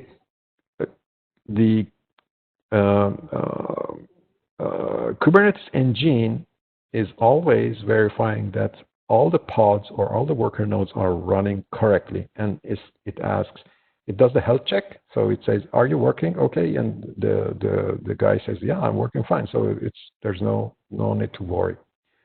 So in order to, if there were no tolerance between these, so if Kubernetes asks from me, "Are you working?" and I don't answer back, then Kubernetes would start to worry, and it would bring up another me instead of me. But if it is done very rapidly, it could be possible that I'm still working fine, but there's this latency between me and my neighbor. And when I say I'm fine, Kubernetes engine does not hear that I'm saying I'm fine. So if it clones me again, there would be two of me with no necessary need. So in order to manage that sort of latency or distributed applications, we do a lot of we bring some part of tolerance in the auto scaling methods, for instance. So this is why we have these parameters and these functionalities inside the Kubernetes engine. So these nice slides are which are provided by my colleague who has built basically he's the father of all these workshop materials and everything. shows the stages from building a Docker image through a deployment on a Kubernetes cluster. So we saw in some former slides the stages of Docker build, Docker creation through a Docker file, and then copying application, etc. So in this slide, we see a Docker build command, which is building a container. And then in the slide number 2, we see that we have pushed this Docker image to a cluster. So we see that we are pushing this. We want to push this Docker image to the cluster. Then we deploy through kubectl command the Docker image on a cluster. We run it and we give it a name. And then at the end, when it is up and running on top of the cluster, we can have, using kubectl describe, the description of the service hello world, which is up and running on top of my cluster. And we see some very interesting information. For instance, the labels of when we do a describe command, we see the labels given to that application up and running. We see the IP address. We see everything which is related, all information which is related to that deployment running on top of a cluster. And finally, the end user will access through an IP address or through a host name, a URL, that application which is intended to run something. In this simple case, it's just running a hello world application. So Kubernetes versus OpenShift, what are the differences? Because we are going to talk a lot about OpenShift. So Kubernetes, consider it as a Linux distribution, is the kernel. OpenShift is a distribution of Kubernetes. It's not the only one, but it's the one that we use in Red Hat and now intensively by IBM because we acquired Red Hat, and because OpenShift is the best of the breed of providing a Kubernetes managed enterprise-grade environment all over the world. So OpenShift, basically, it's open source. Even the version that you buy is open source. And the heart of the OpenShift is available for everybody through OKD portal, community, and GitHub. The first name of this distribution was Origin, then it changed to OKD. I forgot what OKD means. But anyway, if you want to have OpenShift for free, you can have it for free. You go to OKD and you download it. You install it on your machines, and then you have an OpenShift cluster up and running. However, it is not fit to run for enterprise-grade charge workloads because you need to manage lots of things that OpenShift does it very well, and you have no support. The support is only through the community, so it's open source, so it's community-based support. Otherwise, with regards of using a licensed OpenShift version of this content of this clustering environment, you have the enterprise-grade support as well. This is a schema of the OpenShift platform. Now you see something very interesting. If you are familiar with OpenShift, you know that OpenShift was installed on top of a Red Hat Enterprise Linux. Now, from version 4.x, OpenShift comes with an underlying Linux distribution, which name is CoreOS. CoreOS is a technology acquired by Red Hat some years ago now, so it belongs to Red Hat IBM now. It's a lightweight operating system fitted and thought and structured for containers and for Kubernetes charges, workloads. So in that essence, it comes now mandatory with Red Hat OpenShift 4.x, and it is used as the distribution underlying the core, the OpenShift platform. Core OS and OpenShift platforms are immutable. It means that if you want to make a change to the platform, you should go through the OpenShift interface. So in that way, we are sure that if we make any changes to the underlying operating system, it would not break anything on our Kubernetes-based clustering platform. So that's a very interesting feature which is provided now inside an OpenShift platform. Otherwise, so basically OpenShift is a layer of Linux. Then on top of that, there is Kubernetes as the core or as the kernel. And then on top of that, you have different services provided by OpenShift. And then again, on top of that, other services which could be developer services, which could be clustering services or operational services. And we also have in this platform infrastructure monitoring and application monitoring, which comes at every level of the platform. We can have specific monitoring. So in one word, OpenShift covers all the specters of application deployment on cloud, from container as a service to platform as a service. So everything is covered inside the OpenShift platform. So OpenShift could be installed on any type of infrastructure. It could be a bare metal server, it could be a virtual server, it could be on-premise private infrastructure, it could be public infrastructure. And when we say public, OpenShift is available and installable on top of IBM Cloud, Azure, AWS, Google, and it could be deployed on top of OpenStack platforms, and it could be deployed also. There are flavors of OpenShift aimed for edge platforms. It means that, for instance, for telcos or other use cases, they can deploy OpenShift on the edge platforms. Then on top of the infrastructure, which is needed for sure, you have the Linux distribution, which is the operating system, and the core Kubernetes kernel. And then on top of that, you have the specific automated operations and other services, which gives the value that has OpenShift on the market. So the value and the beauty of OpenShift is based on from the automated operations to above, and then again on the underlying core OS operating system, which really makes it a more intelligent and reliable operating system for the OpenShift. So this is a very basic schema of OpenShift architecture. You have the master nodes, you have the worker nodes, you have the infrastructure on the bottom, and then the right side you have the persistent storage and the registries, and then at the end applications are exposed to users through different types of devices, mobile, laptop, desktop, anyway.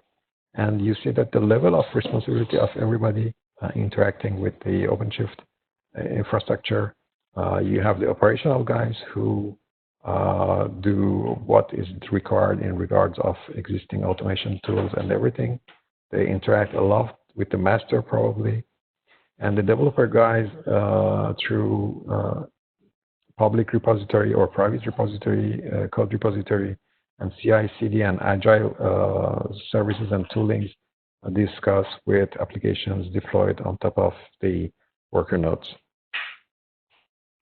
This is a general, and I'm speeding up, this is a general flow of deployment of a container on top of OpenShift, for instance, or any Kubernetes-based cluster,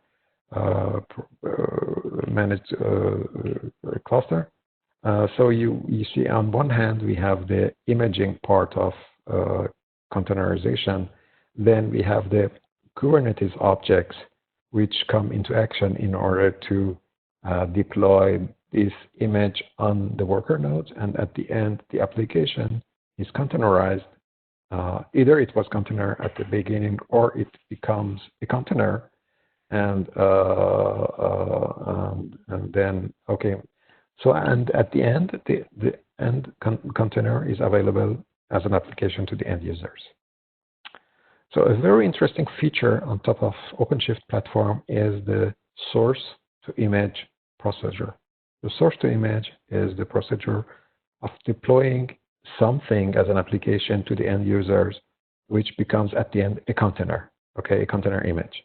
And there are several paths in order to achieve this goal.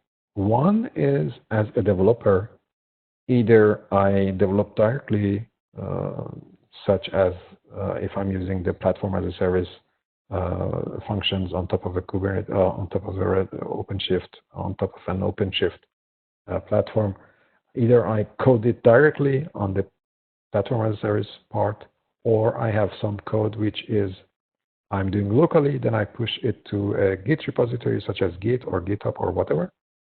And then this application is pushed to the platform through most frequently automated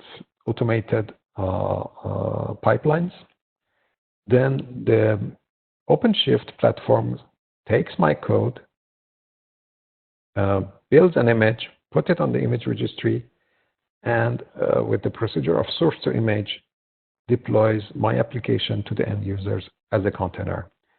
So you see in this slide that rather, other than me as a developer having, yes, you will have for sure all the slides.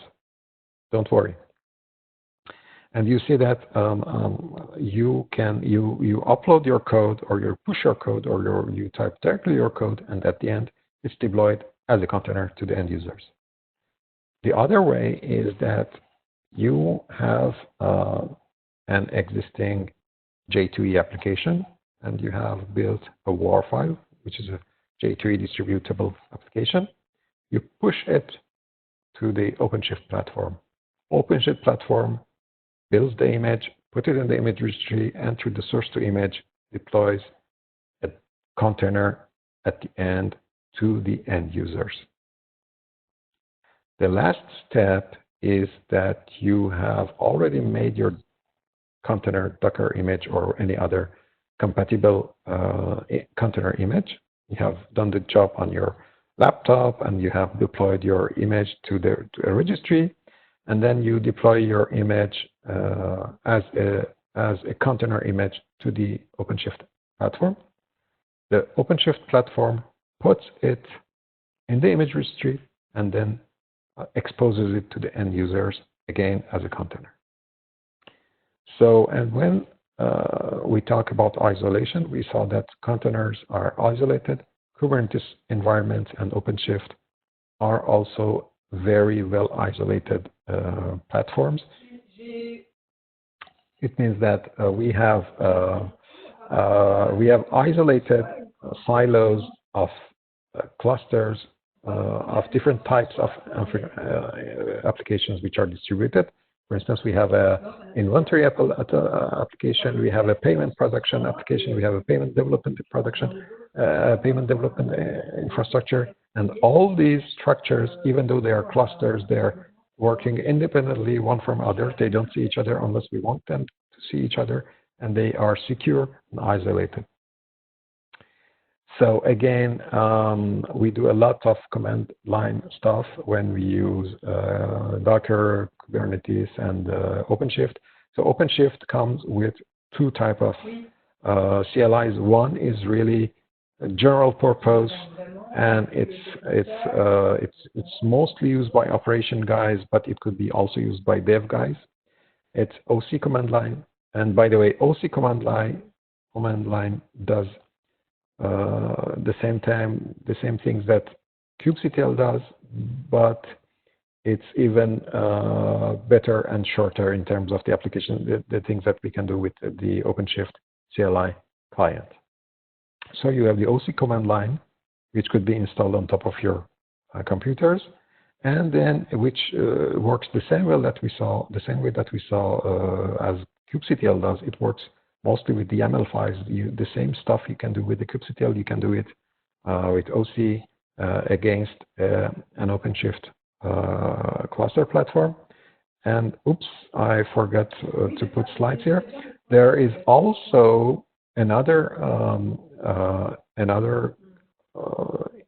interface for command lines, which is Odoo, which is for developers, and it's more oriented developer tasks. So there are lots of commands in the OC interface which are meant for the operation guys, and the developers might not even know them because they don't care and they don't know how the Kubernetes cluster internally works. But they want to be able to deploy their applications. I guess there's some other slides. I don't know, maybe I misspelled something. There's also another CLI which is really meant for the developers, and it's more lightweight. You have less commands, but it does what it does best for the developers, which is Odoo. So, and this is with this, I end my orchestration presentation. So as this meeting is being recorded, I'm going to start without saying nonsense stuff about Helm and operators. So we saw containers, we saw clusters and orchestration tools. And when we want to deploy applications in a Kubernetes cluster, we have automated tools such as Helm and operators. So basically, Helm is a package manager, the same way as you can have a package manager for your Linux distribution. For instance, if you are a Red Hat user, you have RPM packages. If you have a MacBook or Linux, you have Yum, you have Homebrew, etc. And so Helm, it's the same stuff. But instead of deploying applications on a local machine, it deploys application against a cluster. And so these tools, Helm, for instance, have some features such as deploying an application to gathering different resources and deploying a whole package of resources to a cluster, against a cluster. So an application in Kubernetes is based on different type of resources. One is the deployment, which is the set of pods that are going to be deployed together.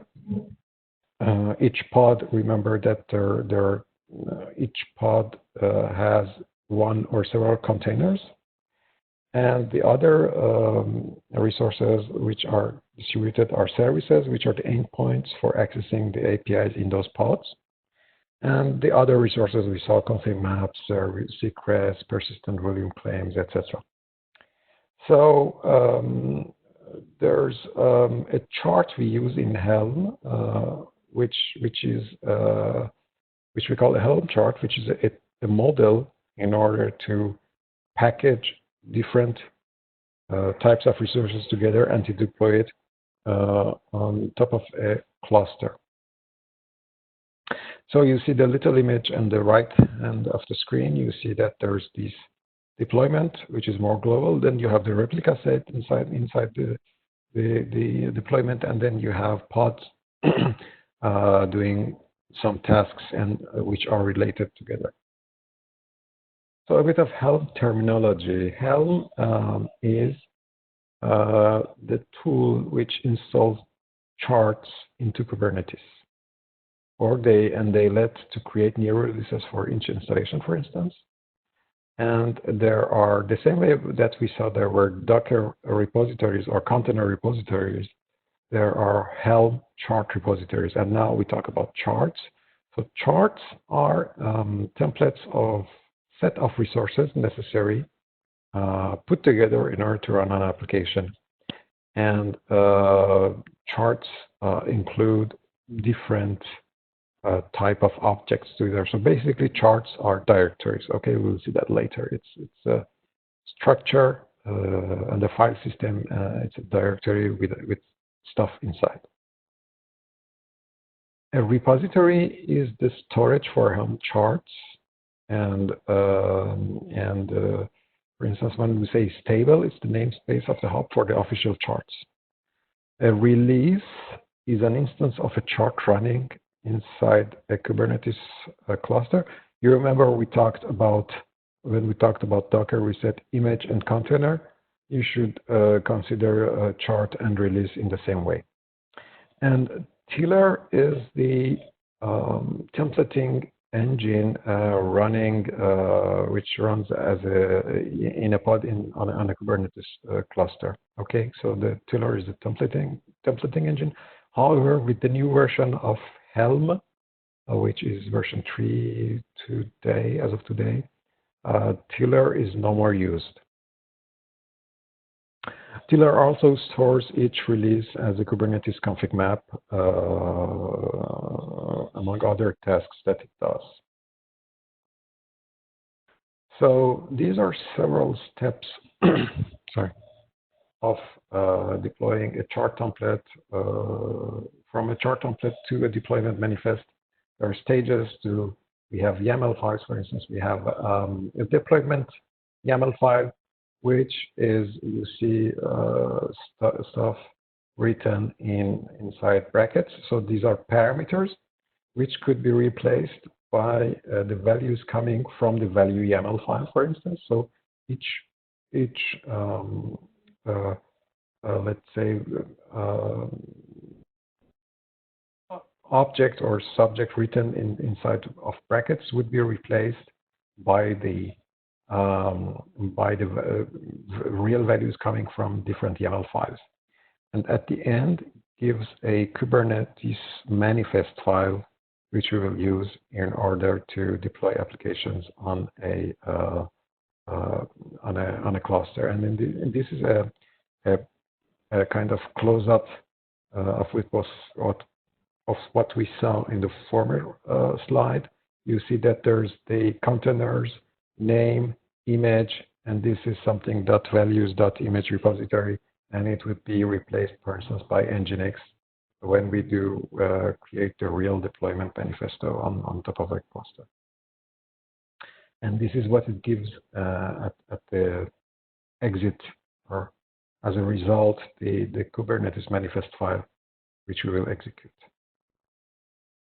So advantages of using Helm are, again, the fact that we can make deployments repeatable. It's kind of industrializing this action that we can do manually, for sure, but with lots of command line writing stuff. Instead of that, we make our packages and then we install those packages through Helm engine.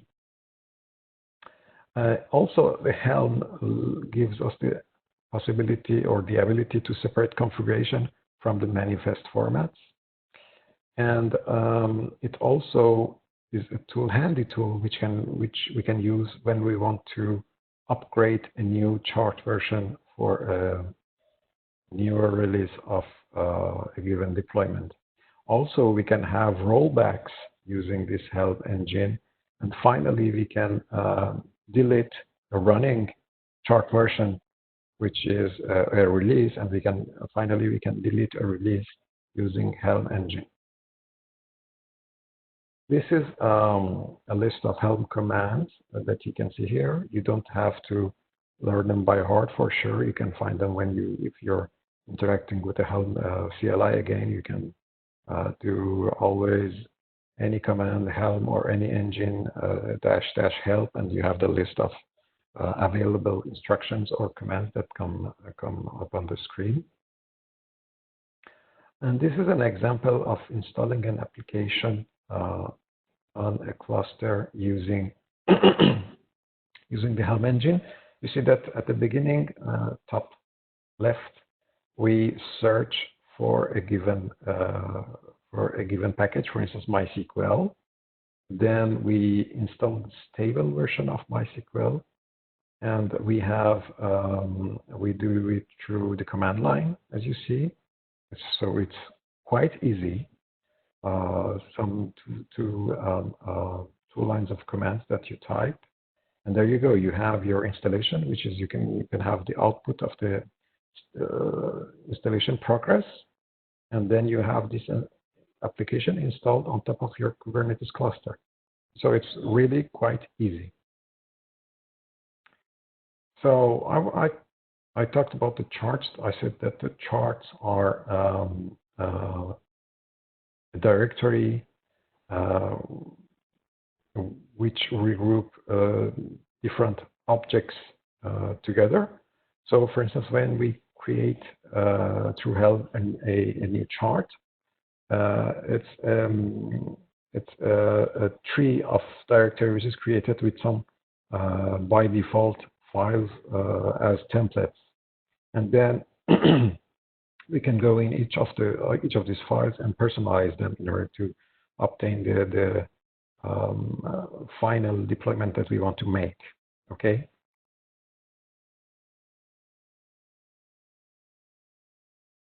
So again, a chart is a directory. If once we have set every value in our chart structure, then we want to distribute this structure as an application, and we are not going to send a bunch of files together as a directory. We are going to package this. So we use the help package command, and then when we have packaged, we have a compressed file, for instance, a TGZ file. And then these compressed files could be transferred, shared between platforms, and be installed through the Helm install instruction.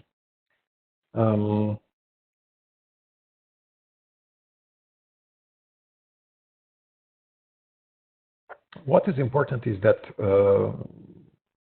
there are chart repositories, as I mentioned, and there are resources. Such any resource could be found on a HTTP server. And then when we put a Helm chart in place, and we want it to be accessible and visible by others, we should regenerate the index of the repository so that this chart will be appearing through the search command as other charts which are already available on the repository. Here you have quite a lot of links of different resources where you can go and learn about charts. I think no specific comments on this chart. Yes, the last line and the last link, the two last links are very interesting. You can go and see how you can make your first Helm chart, and then you can package, you can learn how to write a Helm chart in order to package a Kubernetes deployment. So the two links at the bottom of the file, I guess you have better to visit them if you have never used Helm engine before. After charts, there is another tool which is becoming very popular now on the Kubernetes platforms, and it is used in the OpenShift platform very much, is also the operators engine. So operators, again, operator is an open source framework. You can go to the GitHub, public GitHub repository. You can look at the code. It's written in Go language, as the same as Kubernetes and the same as Docker core, and as the same as Helm also. So the framework SDK is available. It's written in Go language. You can download it, look at it, and if you want, you can contribute to it. So we saw Helm charts. We saw Helm, which is a very good tool. However, it has some shortcomings, which are managed in a better way by the operator and operator framework. Basically, the reason is because operator framework is based on Kubernetes API. So whatever we can do with Kubernetes, we can do with operators.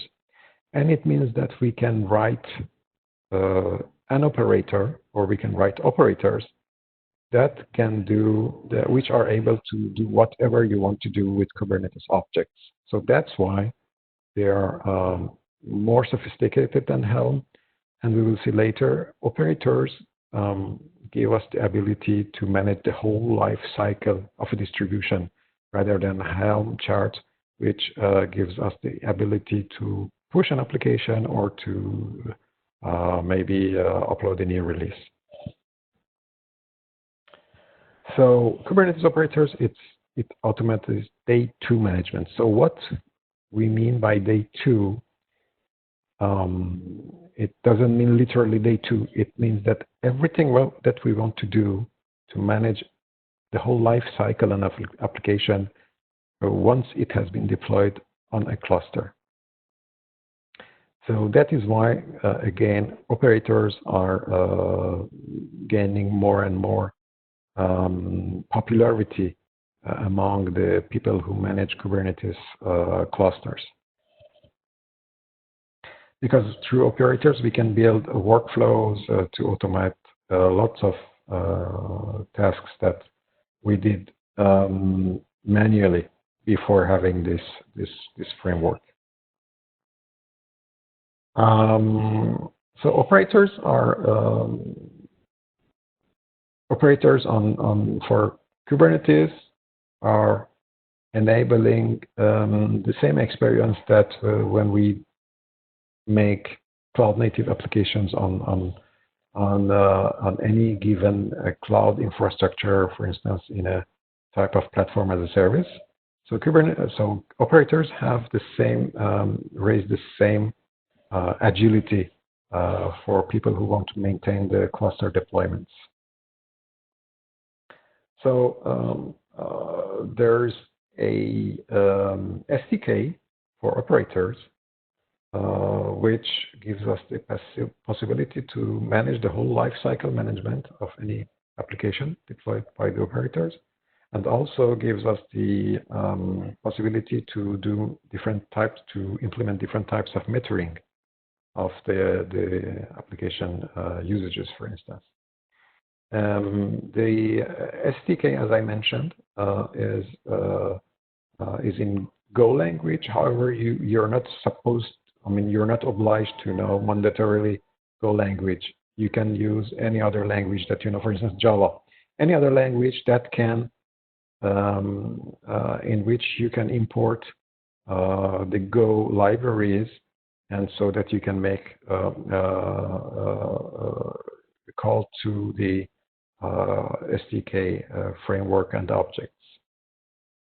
So on top of the screen, you see that when we use Helm, for instance, in order to deploy a stateful app, once this application is deployed, we need probably to do other stuff later on this application, for instance, updating, patching, backing up, rebalancing, scaling.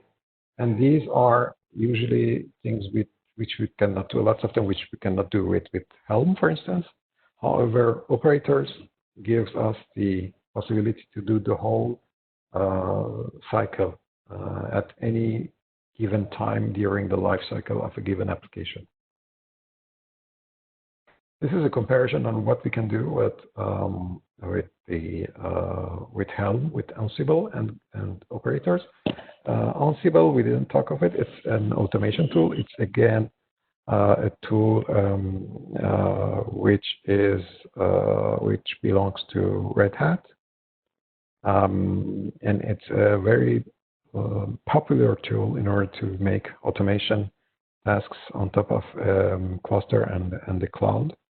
Ansible is a very good tool. However, operators are even better because not only they can manage all the things that Ansible can do, but also we can add more functionalities to versus Ansible, because as I mentioned, operators are based on the Kubernetes API. So whatever you can do with the Kubernetes, you can do it through operators. Yeah, maybe I'm going to talk about it later. So, and you see that this is the list of companies or IT actors who have already embraced the operator technology. This is probably an old version of this list. There are more and more people coming to this world of using operators and writing operators. And there are the same as Helm repositories and Docker repositories. There are also operator repositories where we can find operators automating this or that type of deployment.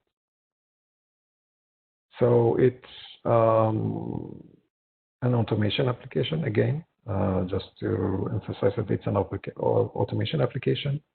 It deals with Kubernetes API, and it helps us not only to do what could be done in as regard of standard operations that we can do with Kubernetes objects, but also we can manage any type of resource that we want to manage. In that term, we will talk about custom resources, custom resource definitions, and custom resources. And operators can manage the custom resources. The custom resource is kind of you want to, you have an object which is an apple, you have another object which is a banana, and you have two different objects which are resources available in your cluster. And then you make a mixture of apple and banana, which becomes your custom resource, okay? So, and you have a specific usage of this custom resource that you can use in any deployment, application deployment that you want, because you have a special need of something which is an apple banana. And with operators, you can, for instance, easily manage your apple banana, because it can manipulate any objects that exist, on Kubernetes platform through the Kubernetes API.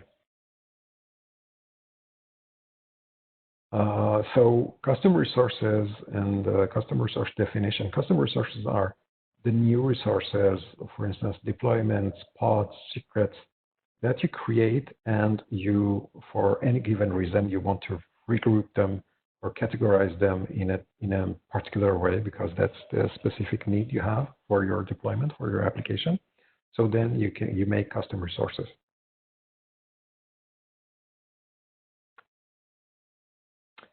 So at the right side of the screen, you see the custom resource manifest, which describes the custom resource. The name of that custom resource we created, as the example I gave, apple banana, is search merge. So we have created a custom resource which name is search merge. Then on the left side of the screen, we manage this definition in the as a CRD. So this is the relationship between the CR and the CRD. And they could be, you might not need them in your at the beginning, but maybe you will figure out that sooner or later you need to have some custom resources with your application deployments on top of a cluster.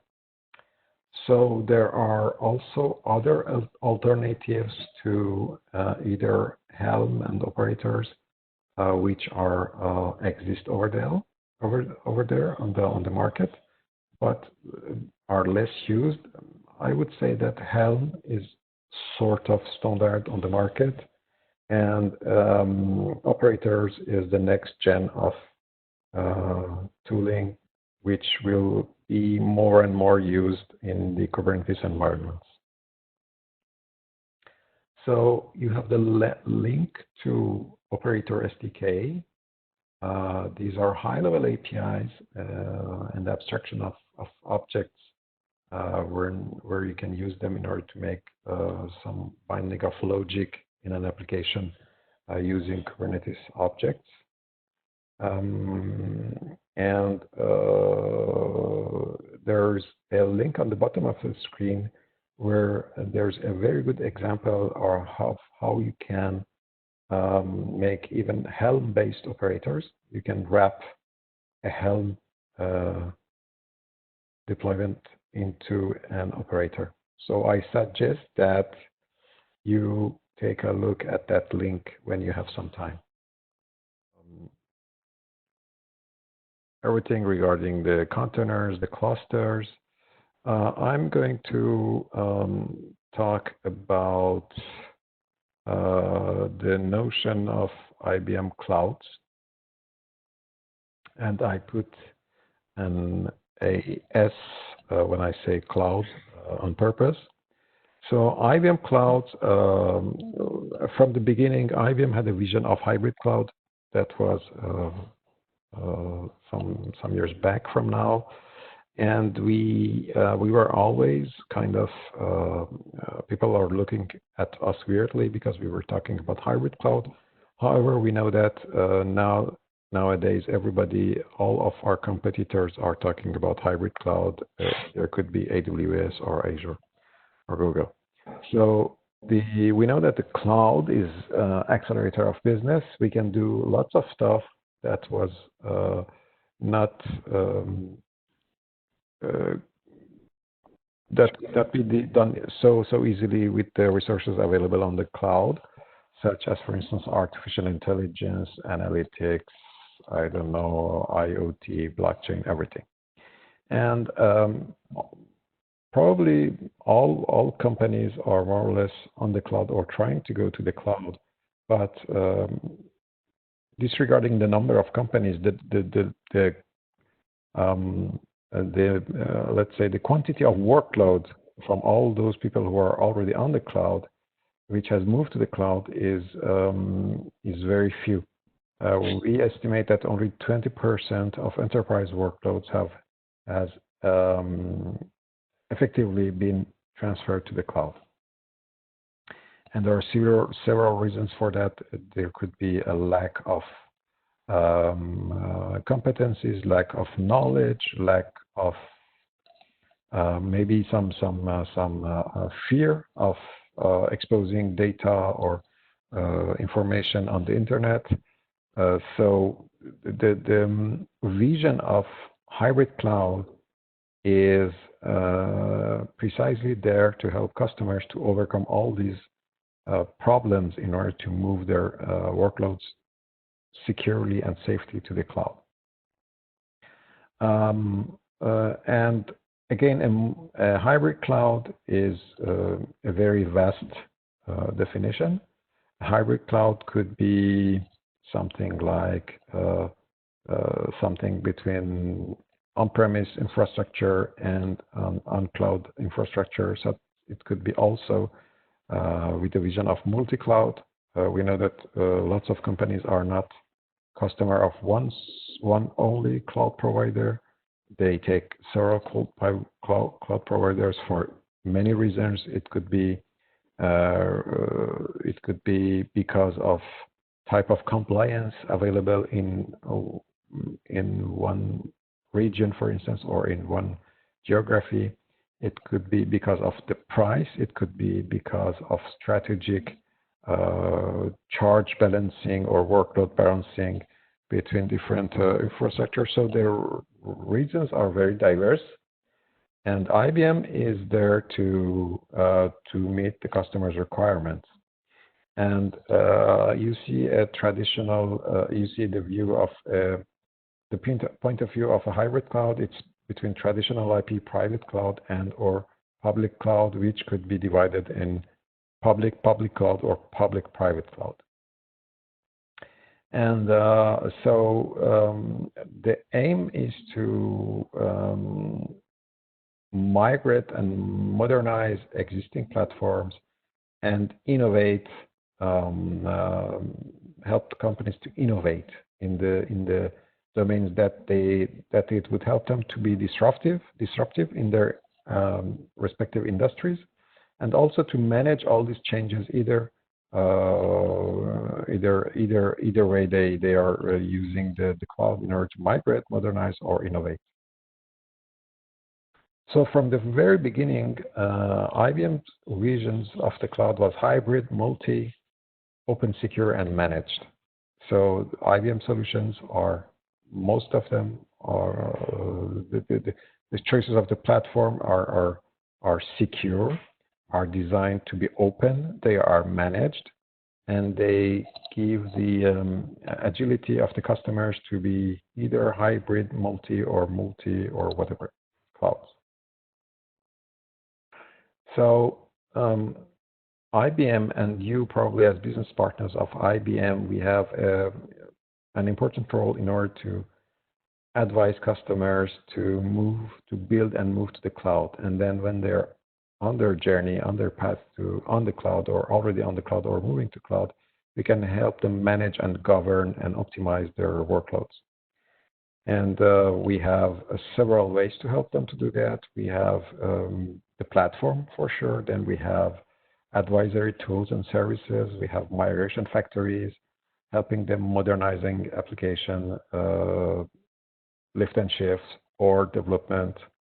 And there's also consulting services, helping the customer to make the shift and the culture change necessary for this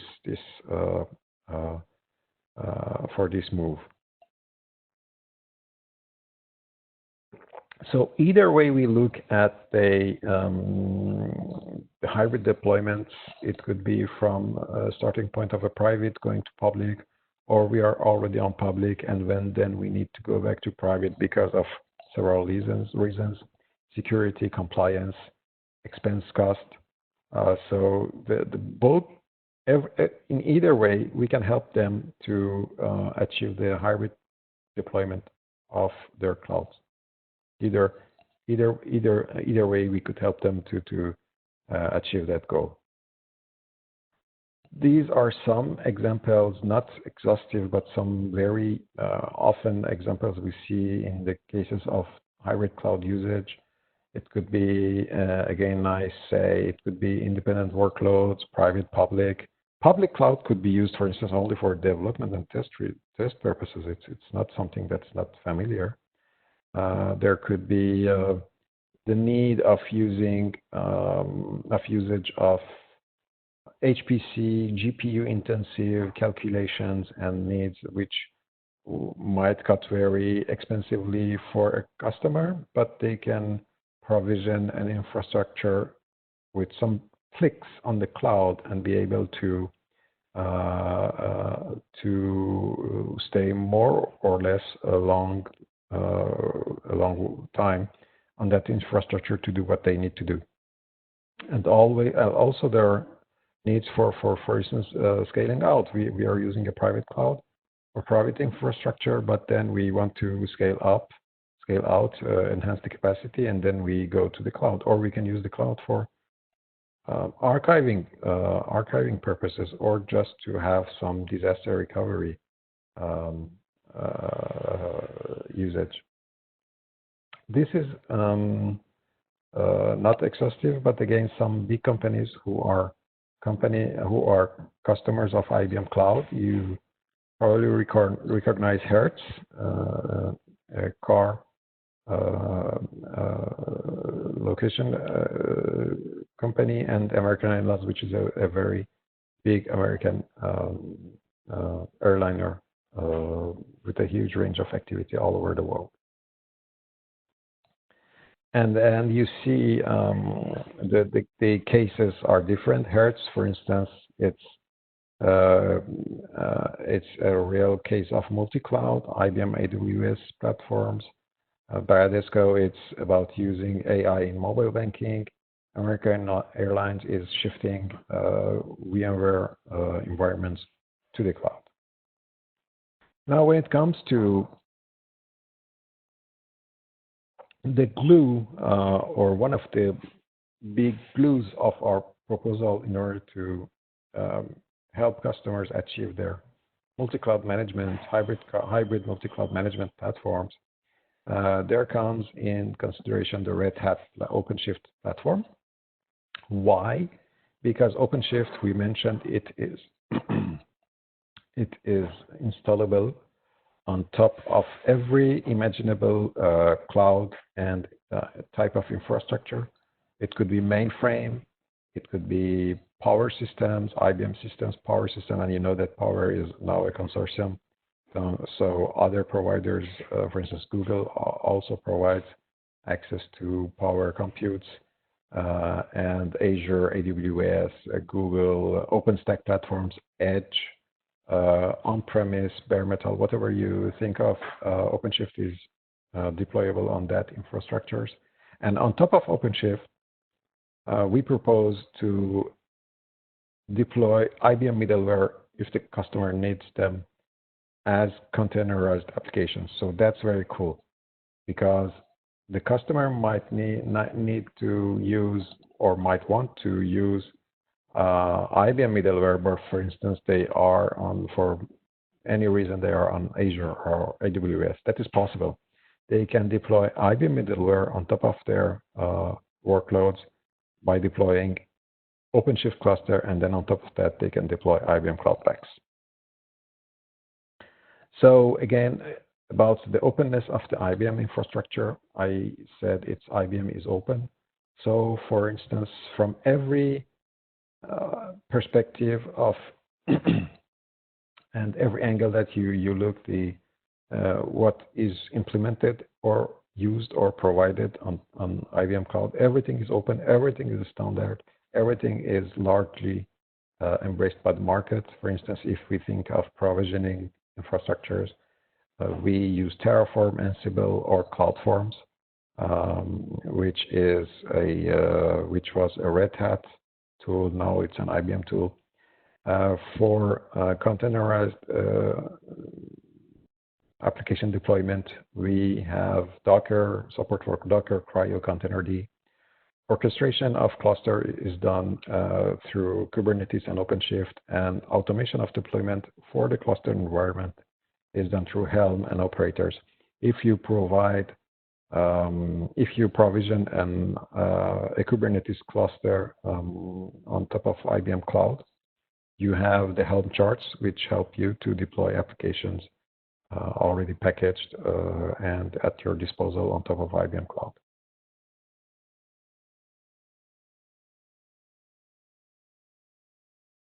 So now talking about, well, I don't like the title IBM Private Clouds, I'm going to change it.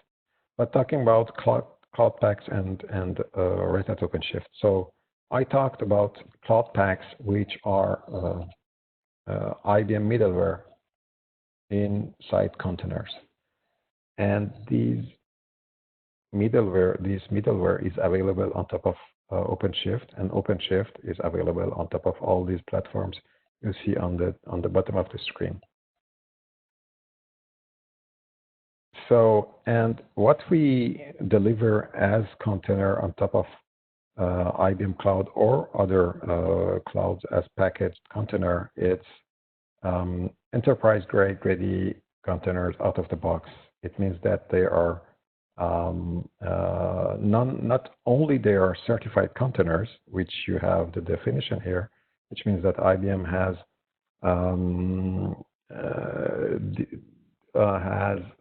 put for these containers which are certified several.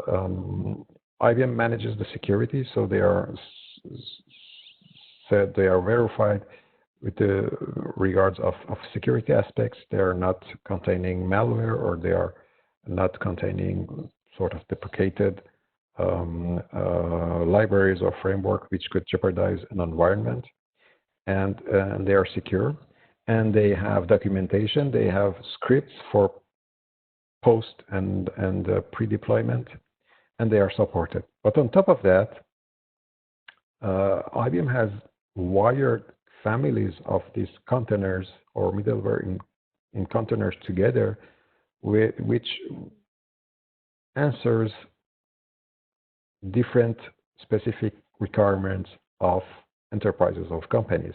And we have built packages, and those packages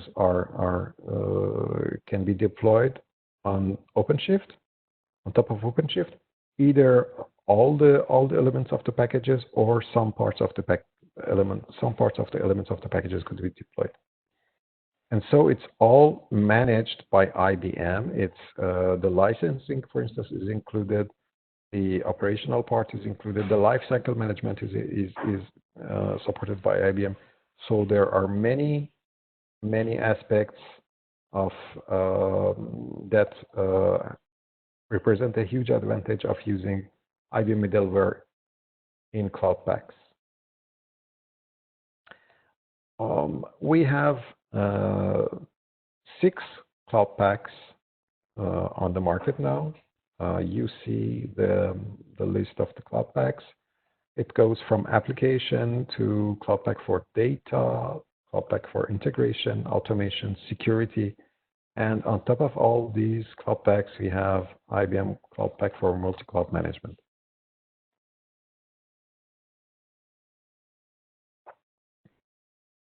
We were talking about bringing other Cloud Paks on the market as well, for instance, such as blockchain or Internet of Things. But the last I heard, we were going to keep them with this number of 6. But other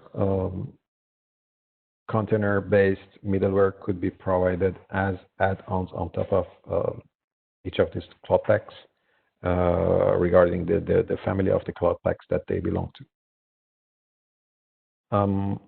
Oops, I cannot move forward. Yeah. So this is another view of what is included as is inside each of these Cloud Paks. It means when, for instance, you install Cloud Pak for multi-cloud management, you have Cloud App Management, Cloud Automation Manager, Event Management, Multi-Cloud Manager, and Ansible and CloudForms. However, other software could be deployed as add-ons. It means that it's not already present, but it's possible to install it as a specific add-on on top of the corresponding Cloud Paks. So, for instance, if you have if your customer wants to modernize their applications, their Java applications, their JBoss applications, their web server applications, or they want to, for instance, use other open stacks of application development in order to modernize their applications rapidly, for instance, Cloud Pak for applications is a good candidate for those customers.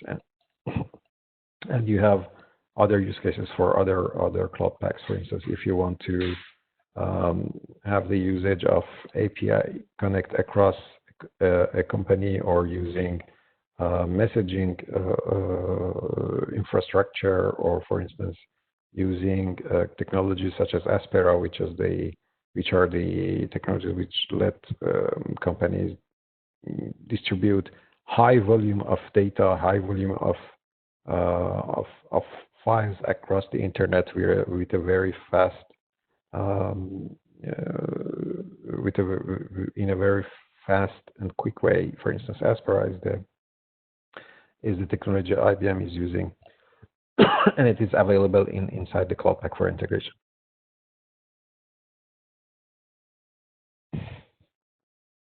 Again, another view of categorizing regarding the type of tools available in each of these Cloud Paks.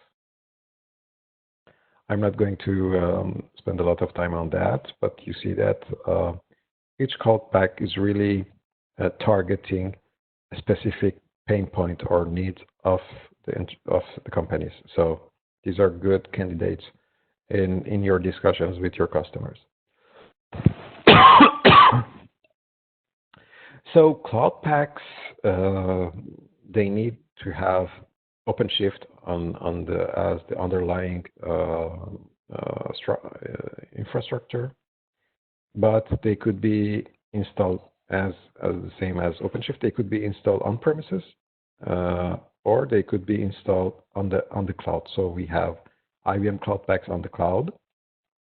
If you go to the cloud interface, if you go to, for instance, the IBM Cloud interface that you have at your disposal for the lab, you can search for Cloud Pack, and you switch to the software tab, and you see the list of the Cloud Packs which are available on the cloud right now.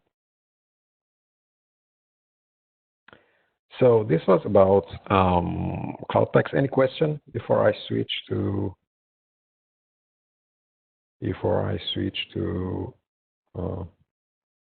oops, I switch to the next part of the presentation. Okay. So I'm going to move forward. We saw individually each element, such as OpenShift or Kubernetes. But these platforms, these clustering platforms, are both available on top of IBM Cloud. It means that you can provision either a standard Kubernetes cluster on IBM Cloud, or you can provision an OpenShift cluster on top of IBM Cloud. Now we have, in terms of possibility to deploy cluster-based workloads on the whole level of our data centers, there are 18 availability zones, and inside these availability zones, you have 6 of them which give you the ability to deploy multi-zone. They have regions, and in that regions you can deploy multi-zone clusters. Okay, that's among overall 60 data centers all around the globe. And on the bottom left side of the screen, you have an example of what we mean when we talk about multi-zone cluster deployment. So it means that you're in a zone, then you have regions inside that zone, and you can deploy clusters in a given zone. And remember the example I gave when we deploy different when we deploy a cluster. For instance, one node is here in my apartment, the other node is in the apartment in front of mine.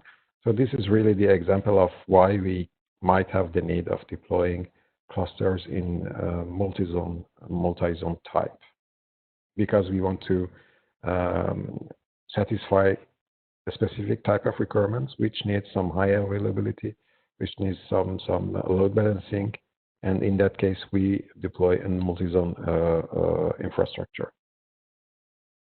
And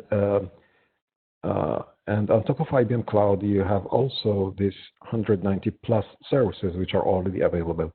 So imagine that you can provision Kubernetes or OpenShift clusters, and on top of that clusters, you can have the benefits of other services, and you can make a huge mixture of applications, for instance, or different type of services that could be put at disposal of your customers, or your customers could use them.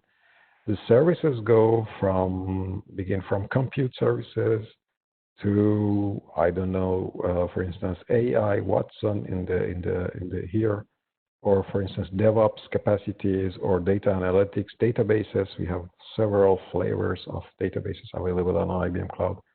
There are network services, storage services, security, and so on and so forth. So you can go and have a look of the services that are that might represent the kind of interest for you and your customers. So now coming to deploying a Kubernetes cluster on top of IBM Cloud, we support 3 versions of Kubernetes. We support the stable and the latest, and 1 version minus the latest version. So in this case, you see that this is an old screenshot, I guess. Right now, we support some higher level or some higher version of Kubernetes, I guess. I don't know it by heart. But anyway, this is the look and feel of the platform. When you go to on IBM Cloud and you want to provision a Kubernetes cluster, this is the choice of the version that you can have. And by the way, if you use the IBM Cloud in order to provision a cluster, you can build with your basic accounts. You can build a free cluster, which is very low in terms of resource consumption. So you can't do much with it. It's available for 1 month, but you can test it, you can play with it, you can deploy simple applications and see how it works and manage it. So you can figure out how it works on top of IBM Cloud, which is actually the standard Kubernetes cluster, the most standard Kubernetes cluster that you can find. And the interface is like this. When you want to provision a Kubernetes-based cluster, you have the choice between Kubernetes and OpenShift. So, for instance, you choose the Kubernetes one. You say click create cluster, and there are some several screen. There's one screen, sorry, where you can define the name of your cluster, define, say, whether it's single zone or multi-zone, define the geography. And by the way, through all these steps, when you choose or when you select or unselect an option, you have the real-time calculator, which is on the right side of the screen, so you can see the estimation of the cost of the cluster you are going to provision. Then you choose the capacities of your machines you're going to provision, and you have also the choice of the number of worker nodes. And at the end, when you hit the create cluster, it will take sometimes between 20 to 40 minutes, and it's not because that the cloud is, I don't know, sluggish or lazy or whatever. It's because that when you hit the create cluster button, real things are happening on the cloud. Machines are being provisioned, networks, interfaces are being deployed across these machines. Monitoring management tasks are being deployed among this infrastructure. So it will take some time. It's not just like a few seconds, but after that, you'll have a dashboard where you can access your cluster, and you can access this through, for instance, the CLI as well, or through a web-based terminal. You can also have virtual private clouds. This is a very interesting feature. Virtual private cloud is a private cloud that you build on top of the public cloud in a few clicks. And then without deploying any VPN software or without deploying anything particular, you provide a secure infrastructure to the users. So this is very interesting. And you can also provision clusters on top of the virtual private clouds. And for sure,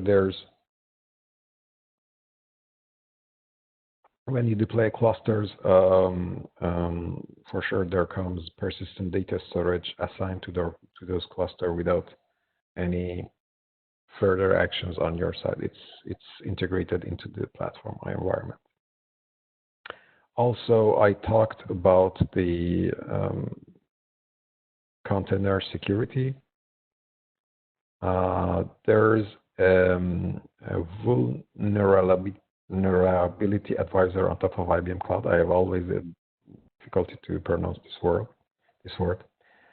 which goes through the containers which are deployed on the cloud and determines if they are safe or not, and with giving a level of risk if there are some security flaws inside that containers. So, and as I mentioned, companies usually big companies, big structures, they use their own repositories. And for instance, if and there's a service on top of IBM Cloud where you can provision it, and then you have your own container repository, and you can join that tool with this one in order to be sure that every container that you want to deploy in your organization or for your customer, it's a secure container.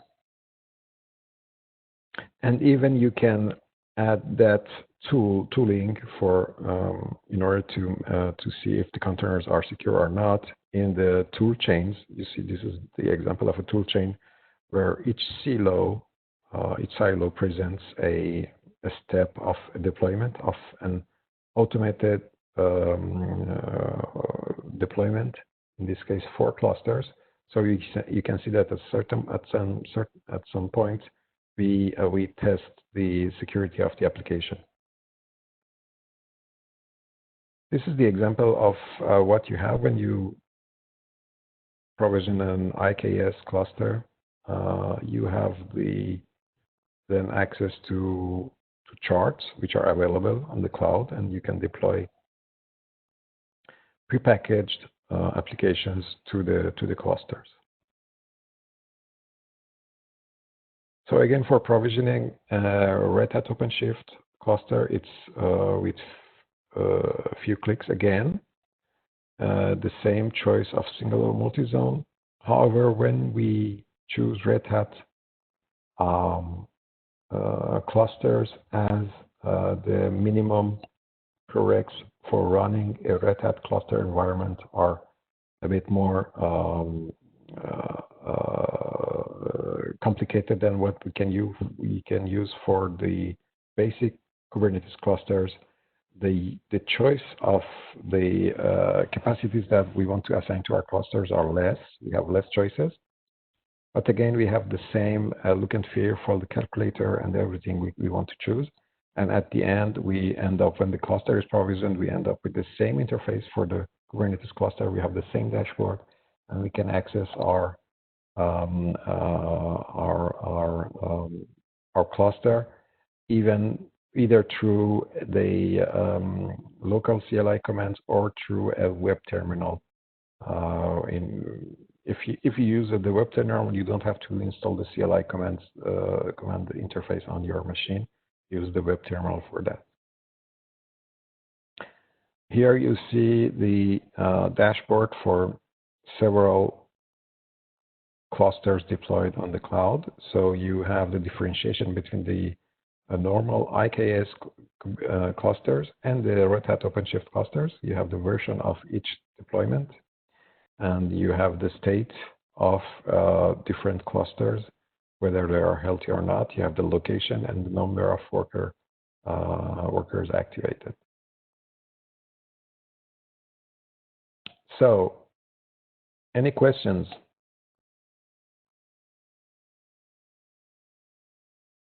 Okay. So now I'm going to talk about, we talked about IBM Cloud, hybrid cloud, multi-cloud, etc. And now I'm going to talk about the multi-cloud management package, which I talked briefly when I was talking about multi-clouds and cloud packs. And multi-cloud MCM cloud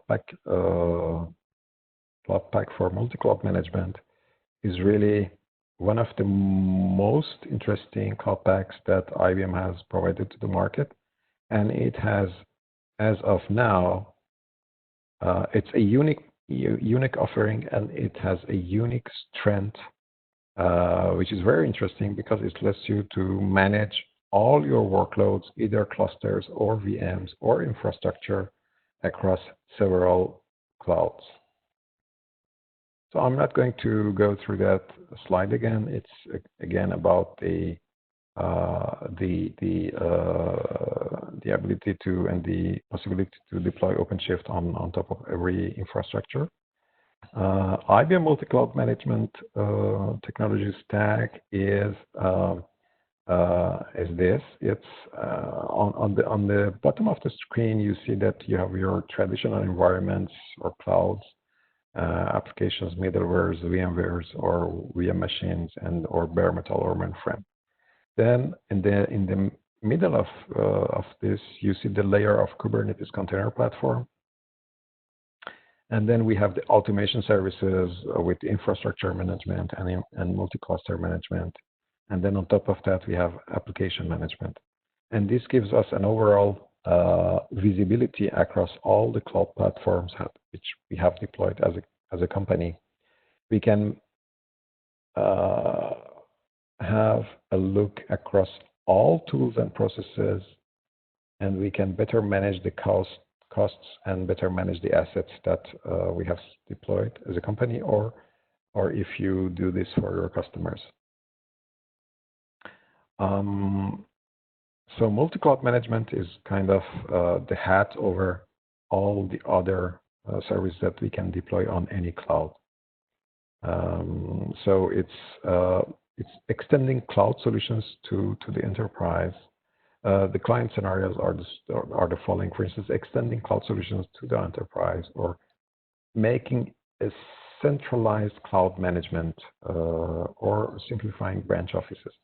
So in one word, imagine that you have deployed several workloads across several clouds. The operation guys should manage and check all these platforms with different dashboards or different toolings, etc. The beauty of multi-cloud management tool is that from one point of view, you have at a glance a view on any type of infrastructure you have deployed. So this is the overall architecture. You have the event management, infrastructure management, application management, multi-cluster management, and regarding the existing tools and processes. So how it works? It works that there is you have the main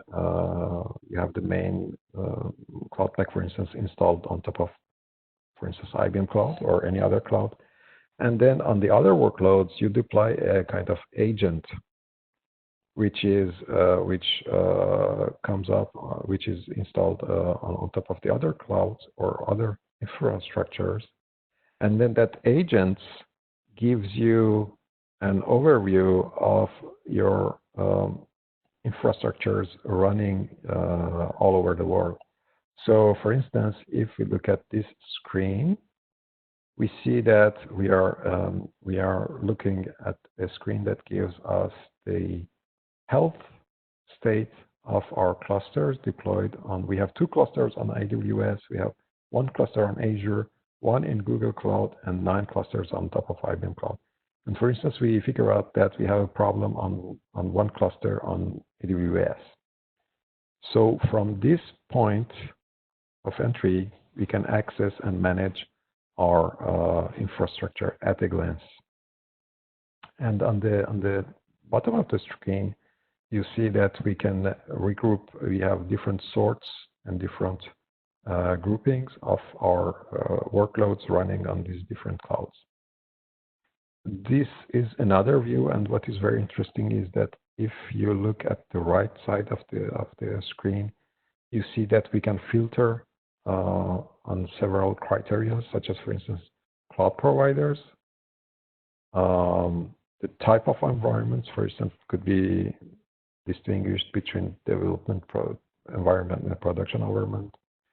We can have a filter on regions where we have developed where we have deployed our workloads, and we also have a filter on the type of Kubernetes clusters we want to look at, and it's also available for virtual machines and also available for bare metal machines. This is another view of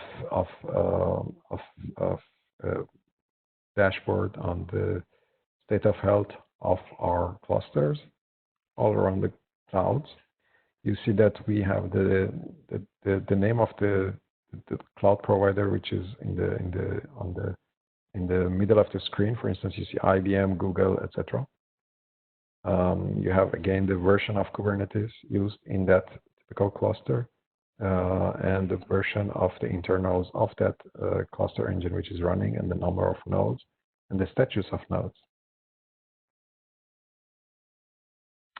And we have also this very nice look of placement policies and deployable components inside the MCM dashboard. And you see that here in the middle. Maybe it's not really visible, but we can add more or less graphs or shapes in the middle of the screen by clicking or unclicking the type of choices we want to see. For instance, if I want to see all the pods, but pods and deployments, I click on the pod and deployment checkboxes, and I can uncheck the other resources. So I have more or less detailed or more or less detailed vision of what is going on my infrastructure for a given, for instance, application deployed somewhere.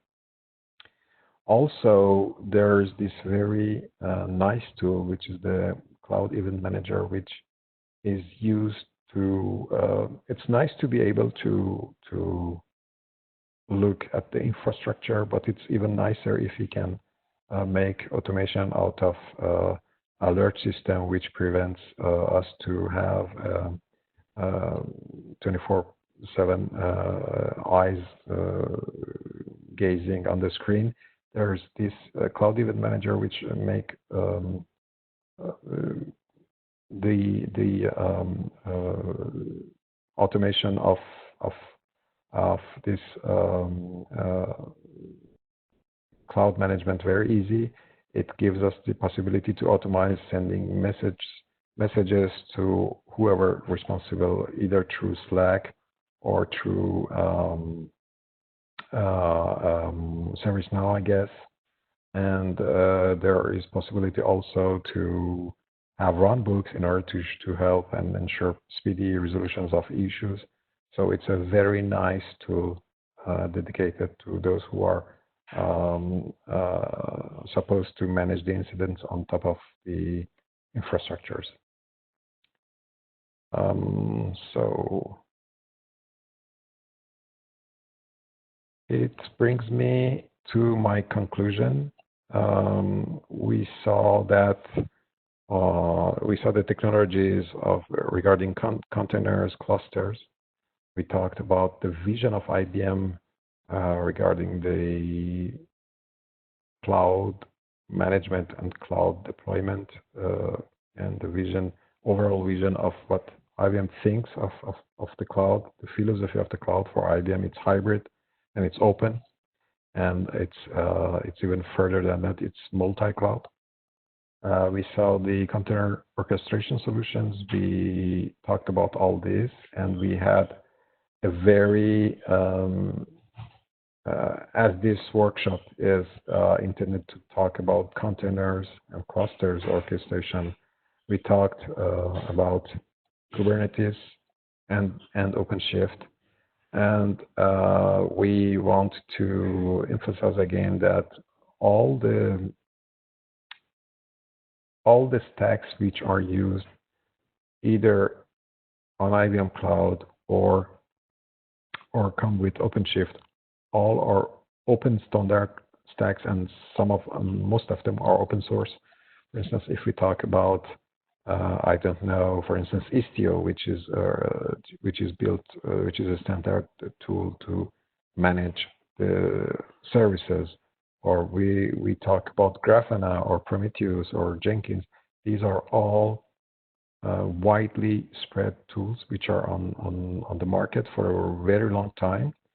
For sure, any customer or any company can build their own tools through an ad hoc or specific or ad hoc deployment of Kubernetes with integration of any of these tools. However, it will take some time. It will have some costs. And the advantage of using this integrated environment is that we reduce that cost and that pain for the customers. We have automation tools which are already working together, and in some sort of clicks, it brings all the technology to our customers, and they can use it easily.